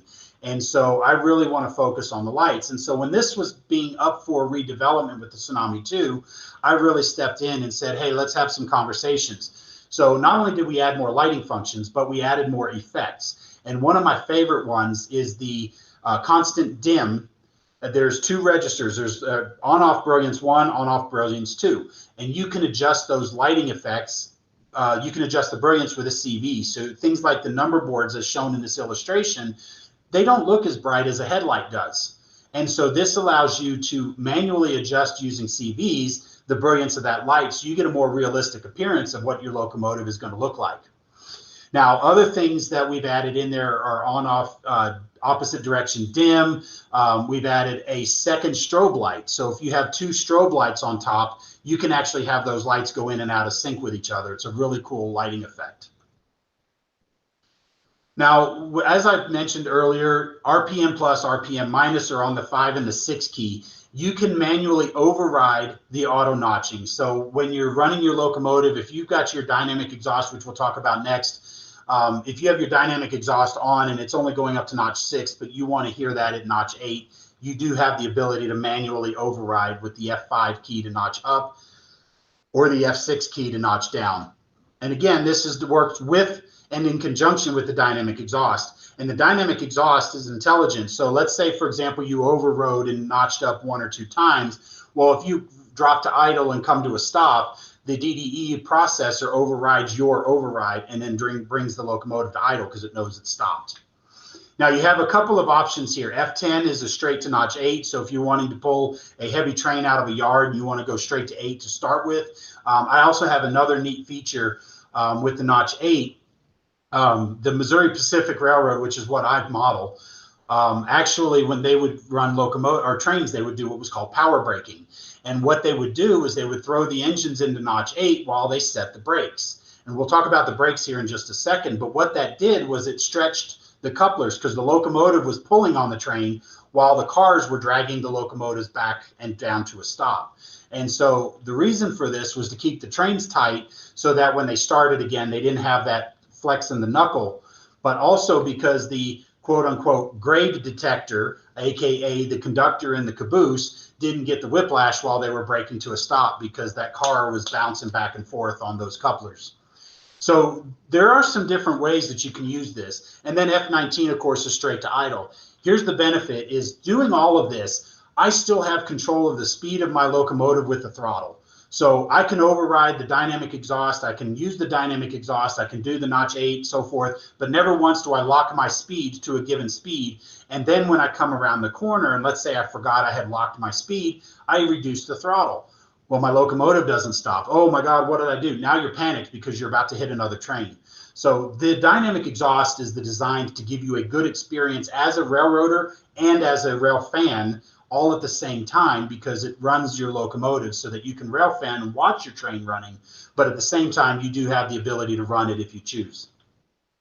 Now, when it comes to train brakes, every locomotive has at least 2 braking systems in the locomotive. You have the independent, which as its name implies, are the brakes that are found on the locomotive that stop the locomotive independent of a train. So when you look at the trucks of a diesel locomotive, you're going to see those brake shoes on the wheels, and that is the independent brakes. They work on positive air pressure. So when air pressure is applied, you're actually going to feel air going into the cylinder and applying the brakes. Now you also have what's called the automatic or the train brake, and this works on negative air pressure. So when the engineer charges up the train line, it will actually keep a pressurized pressure in the airline all the way through the train. And when the engineer wants to use those brakes, he actually will reduce that air pressure so that the brake shoes will automatically apply to the shoes on the cars. Now, the reason this is done this way is if a coupler is broken, or let's say an air hose is cut off because there was some object or whatever on the rails, what will happen is that air hose might be broken or damaged. Well, if that's the case, you'd have no control of your brakes on the back half of the train. And if the coupler broke, then those cars are freewheeling. There's no way to stop them because the engineer is only watching his gauges and he's got to stop his train before he can even worry about the loose cars. So when that air hose breaks or that coupler breaks, that reduces the pressure in that airline and those brakes are automatically applied. And so that's kind of how that works. So with our Tsunami 2, let me start that over. The brake application is used on the F11. So when you turn the F11 on, you're going to hear the brakes set. When you turn F11 off, you're going to hear the brakes release. F12 will toggle between the independent and the automatic. So when you're using the independent, which is light hustling through a yard, switching, spotting cars in industry and stuff like that, you would leave the F12 in the off position. But when you're running a train through the railroad, let's say you're going on a run through, you would turn F12 on, which then triggers the train brake to be active. But also when F12 is on, it will actually charge the train line. So that way it simulates what's actually going on in the real world. Now, charging the train line would usually take about 10 to 15 minutes in real world time. In model train time, it takes 30 seconds. So to do this, you would basically kind of back up to your train, couple on, you would hit the F12, and that simulates the charging of the train line, running the brakes on there, and then your F11 is your brake application. Now with this, you can actually set the brakes to stop the train more quickly than just cutting the throttle. So you can adjust the momentum in CV3 and 4, and then your braking rate in the independent is CV117, and the automatic is CV118. Looks like I already covered most of this. I didn't realize, I've forgotten this was on here. So, but yeah, independent brakes, straight air. It also allows control of the locomotive when you're running through the yard. And then the automatic brakes, we talked about how all this works. Now, one thing here at the bottom, I do want to point out, when you're using the automatic, there's no squealing on the locomotive because the brakes on the locomotive are not actually being applied. You're actually using the brakes on the cars. So we have another product called SoundCar, and SoundCar is the decoder that you can put in your rolling stock that will actually reproduce the clickety-clack, the flange squeal, brake squeal, and stuff like that to basically give some animation to the rest of the train. So what's really cool is if you have your momentum set up the same, your locomotive will start up and stop at the same rate, and your sounds on the SoundCar will start up and stop at the same rates. When you set the braking rate to match that of the automatic brakes on your decoder, it's a really cool effect because you'll hear the air pressure reduce on the locomotive, and then you hear the squeal coming from the cars on your train. So it's a really cool effect. It really does bring that train to life. Now the last one on diesels, braking is a third braking rate, and it's dynamic braking.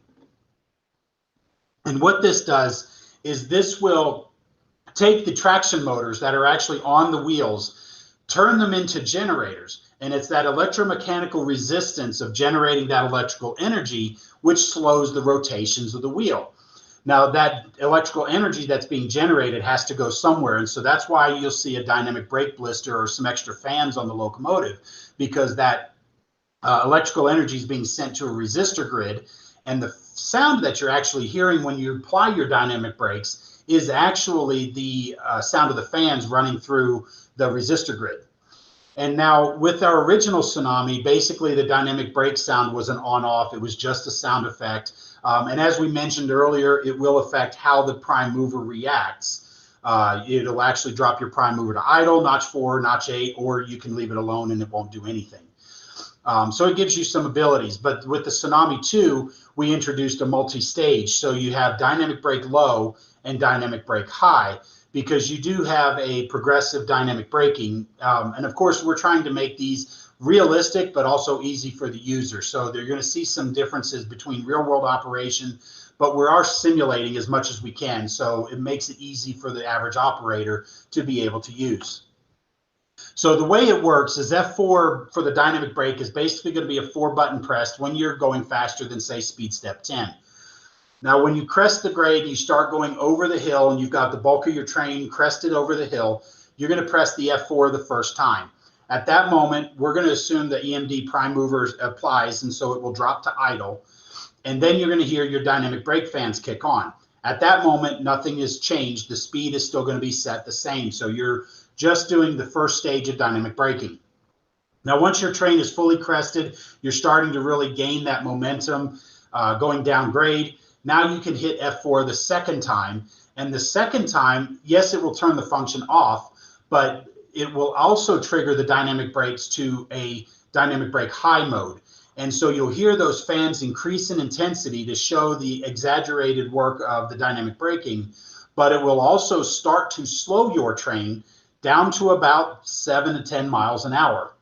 Because dynamic braking won't actually stop the train. That's what the independent and the automatic brakes are for. But the dynamic braking is designed to keep your train under control without wearing out the brake shoes on your descent down grade. So that's where you're going to hear the dynamic braking kick on. You're going to hear that fan increase, and you're going to see that pace slowly get your locomotive down to about, like I said, about speed step 7 or 8. I think it's 7 or 8 miles an hour. Now, this braking rate is set in CV116. You can determine how long, or you can say, you know what, I don't want it at all. I don't want it to stop my train at all. So you can leave CV116 set at 0. So you have the ability to adjust it. So now you're descending the train, your train's keeping under control, you get down to flat level track, you hit the F4 to get back into low, and then the F4 the fourth time to exit out of it completely so that you're ready for the next dynamic brake application. Now, when we get into passenger operation, this is something that we've really improved a lot on with the Tsunami 2.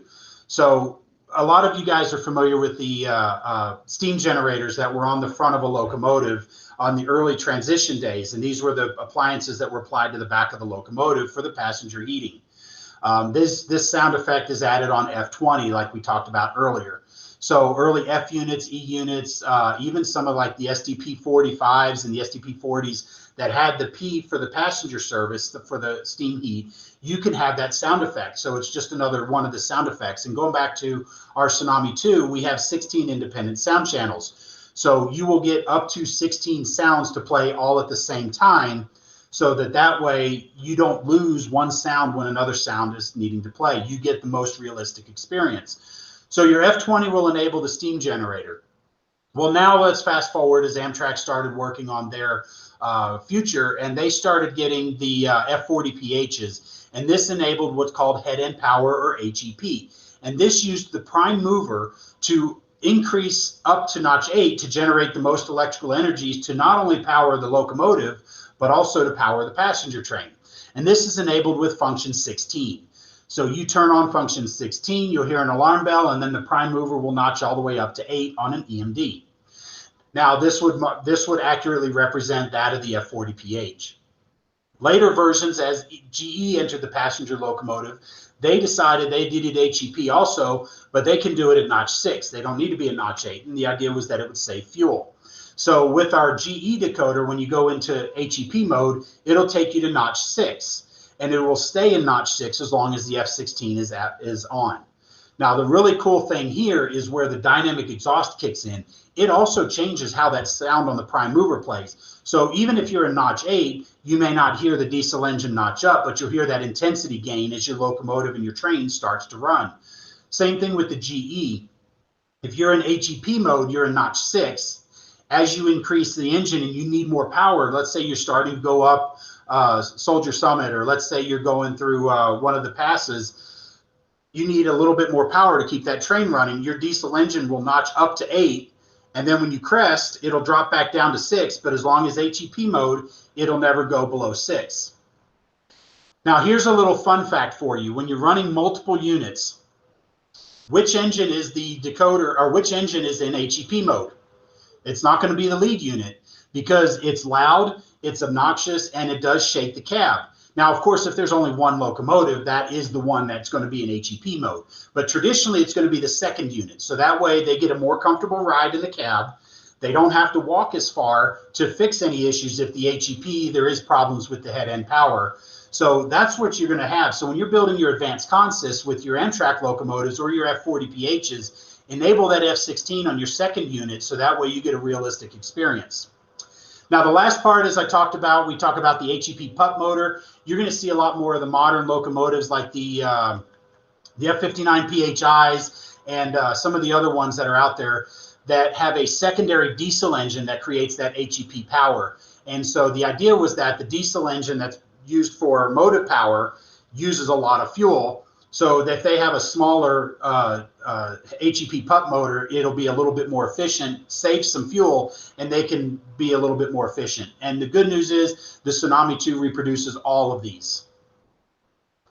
Now, with their Tsunami 2, we introduced Fireman Ed. And Fireman Ed has a lot of other tasks, including fueling the loco or triggering general service. You'll hear things like turning wrenches using the pneumatic grease guns. You'll hear the lubricators, relay clicks. There's even the air conditioner sound. So if you're modeling a locomotive with AC, you can turn that on with Fireman Ed in our diesels, but also you can adjust the probability. So let's go back to if you're modeling the Northeast in the wintertime, you're probably not going to hear that air conditioner much, but in the Southwest, you're going to hear that a lot, especially in the summertime. So you can adjust the probability.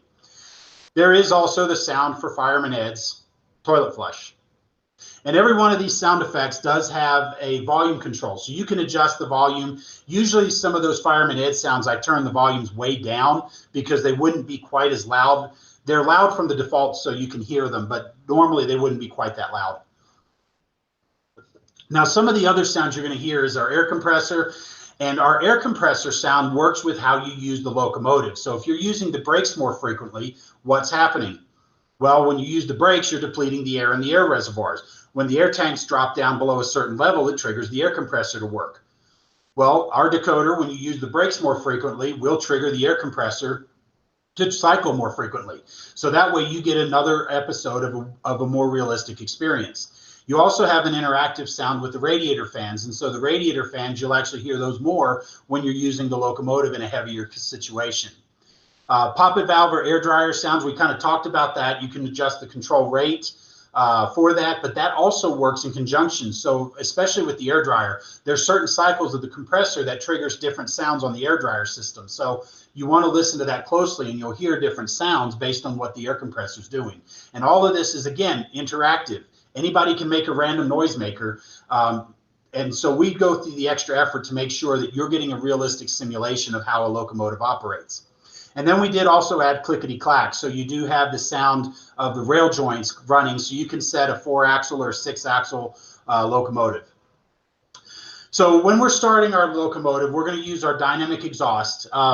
And what this is going to do is it's going to simulate the work that the engineer's doing. So when we're doing this, the dynamic exhaust is going to watch how the motor is being applied. So when you calibrate it, you're going to use the decoder on a light flat level track, and you're going to calibrate it to it. And then the dynamic processor will then watch the dynamic loads based on what you're pulling, if you're going uphill, downhill, stuff like that. So here's some examples that you can do on flat level track that gives you a more realistic simulation. Now, one thing I'll do when I'm operating my locomotive is I will usually set the brakes when I'm coming to a stop or when I'm stopped. And then when I'm starting my locomotive, I'll actually increase the throttle before I release the brakes, because that simulates that load, trying to load up the traction motors to get that train under control and pull on, get going. So here's what we're looking at here. We've got just some key strokes here to kind of give you an idea of what it's going to take to start your diesel locomotive. So let's say we're ready to go. We're good. We've got our train orders. We're going to turn on the headlight, or if it's already on, you're going to undim it with the F7. We talked about whistle signals. You're going to blow your proper whistle signal. We're going to move forward. So we're going to do 2 long blasts. Make sure we're in the forward direction. Turn on our bell, turn on our sander. And then now I mentioned, this is where I'll increase the throttle knob to about speed step 1, and that will load up the diesel engine RPMs to simulate that loading up of the train. Now, after I get to about notch 2 or notch 3, because the dynamic exhaust is going to be working against the brakes, I'm going to release the F11. And when I release the F11 brakes, now my train starts to move, and now is where I'm going to start getting that coupler slack pulled out of the train. So as I start moving, I can increase the throttle, or I can increase the RPMs with the F5. Once I get my train going, let's say I've got traction, we're in dry land, dry weather, we're going to close the sander valve, and then now we can control with the throttle knob. Now, when we're stopping the train, we have a couple of examples. Now, one of the whistle signals that we can talk about is what's called approaching a station stop, and that's a long and 3 blasts to the short whistle, and that tells the conductor that we're ready to stop. So him in the caboose is getting ready because he's getting ready to either get out and protect the rear of the train, or he's got to go out and get the new train orders. So we're going to blow our whistle signal. We're going to reduce our throttle with some momentum. Your locomotive will coast. We're coming into our station stop, so we're going to turn on the bell, open the sander to make sure we have braking efforts, and then we can apply the breath and feather the brakes on and off with the F11, and then come to a stop. And in this case, if we're coupling to a locomotive or a train, you would use the F13 to couple on. So some tips that I have on there, I would highly encourage some operational, add some momentum.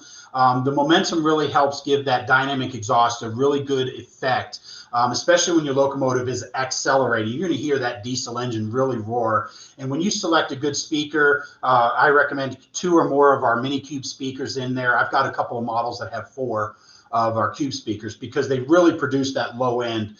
We give you the full sound effect. There's never any filtering of any of the low end. So as long as you have a speaker that can do it, you're going to hear it. And with some momentum and stuff like that, you're really going to hear that. As I mentioned, you're going to hear the F12 to charge the train line. And again, your sound car couples creates a great operational scenario. So understanding diesel locomotives, like I said before, we've had current and former railroaders on staff when we were designing this, so we could draw from their experience to make sure that we can recreate as most realistic experience as we can for running a train, but also for those who want to just watch the train run. Now you've got the exhaust, the dynamic exhaust will give you a good interactive experience while it's running. So I encourage everybody to check out our YouTube channel. You can search Soundtrax videos on YouTube, or you can go to our website at soundtrax.com and click the link. We've been posting short videos on there for about the last 2.5 years. And we also have a webinar series where we go into a lot more detail about the effects, and including classes like this and some other things that maybe are not strictly Soundtrax related, such as how to solder, how to use your DCC system, what's it take to do a decoder install and things like that. So be sure to like and subscribe so that you'll be apprised of any new videos. And then last thing I'll point out, here's the link to our manuals. You'll also see our webinars. And then be sure to sign up for our newsletter, because we do have some really good announcements that we're working on. So there's some pretty exciting stuff coming up in the wings here. So be sure to subscribe and follow us on all of your social media favorites. Make sure you get any news and information. And that's where I'll open the door to questions. Ken, I know you're over there, and so you can read us some questions if you've got any. And the last thing I'll end with, if any of you guys don't get your questions answered here, email me at georgeb@soundtrax.com, and I will be happy to answer your questions for you. Again, it's all about information. We want to make sure you have enough information out there so that you can use your decoder and enjoy your operations with your model trains. Okay, thank you, George. We do have a few questions for you. Let's start with one of the function buttons. The train brake is quite an important function, so why can that not be among the first 10 functions? I'll answer that with a simple word: legacy. When we're, as a decoder manufacturer, every time we do a new generation of decoders, they sort of have to be backwards compatible with some of the other stuff, because everybody isn't going to, as much as we would love it, everybody isn't going to rip out everything they have and then install the brand new stuff. I mean, obviously we would love that, but everybody's not going to do it. So there's a certain level of legacy, and the braking effort was actually the first time introduced with the original Tsunami. The LC series and the DSD before that didn't have that. So those first 8 to 10 functions were accommodated with other sound effects that sort of are legacy. And like I mentioned, for example, the F8 mute, you can put that on one of the higher buttons where it's a multiple button press, because you're not going to use it all that often. So you can take it off the F8, that frees up the 8 key. Now you can put whatever you want, but our FlexMap function mapping was done that way intentionally to make sure you have full flexibility to put any function anywhere you want to go.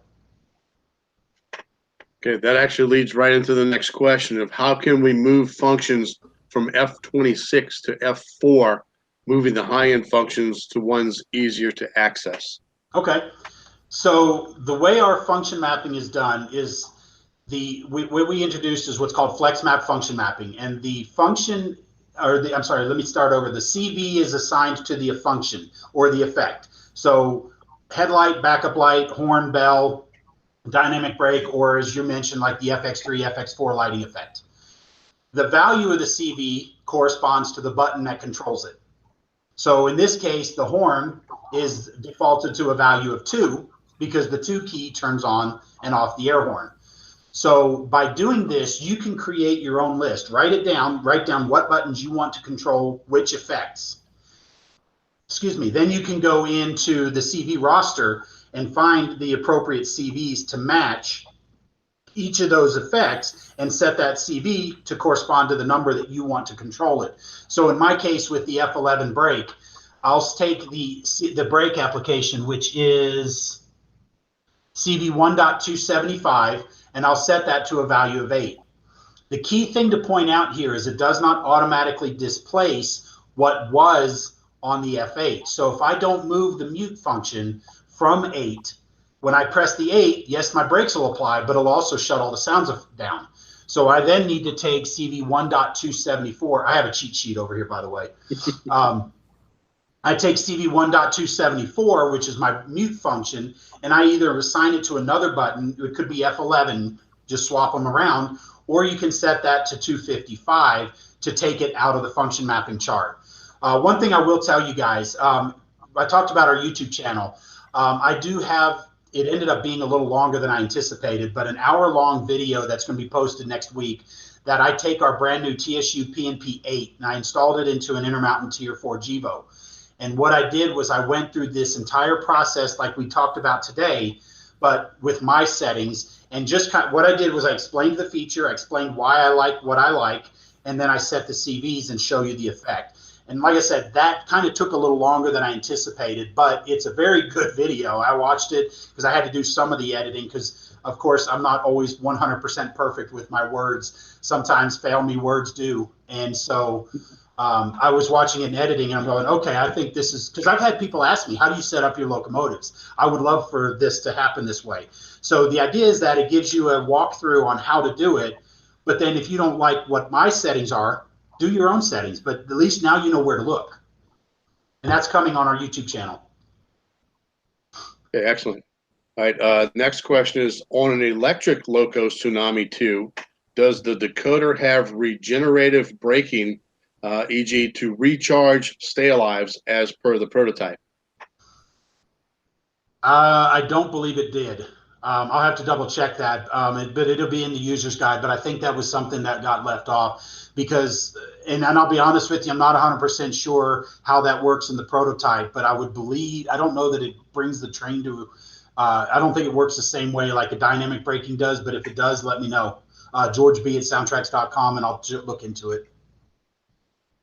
Okay, next one is, how far away is it that decoders will have feedback capable of resetting for each train number as distinct from loco number to provide a full ARS, automatic route setting facility? I'm assuming if you're talking like a 2-digit train number, like Amtrak has Texas Eagles 21 and 22, it kind of already does. That's what's called advanced consisting. If you set your advanced consist number to match your train number, then the command on your DCC system says locomotive 22, move forward, speed step 10, turn on F0, turn on F1, turn on F4. And when you set up your automatic or your advanced consisting, the decoder then interprets that command and responds to the functions you've told it to and ignores the functions you've told it not to respond to. And so I guess that's kind of what I would say is it's sort of already there. If you're looking at something different, again, shoot me an email and let me know and we'll talk about it in detail. Actually, to me, that actually sounds like a great idea because we have trains at our club that train numbers and they would fit right into the advanced consisting system. We could do it that way instead of just using the loco number for the train. Yep, this was something I actually was trying to implement in my train club before I moved up here was that I wanted each club member to have an advanced consist address number and maybe give them 2 or 3 of them. I mean, we only had 22, I think, members in the club at the time. So you have, 1 through 128 is your advanced consist numbers. And so if you give everybody a 3-digit range, a 3-value range, like 1 through 3 is the first guy, and then 3 through whatever.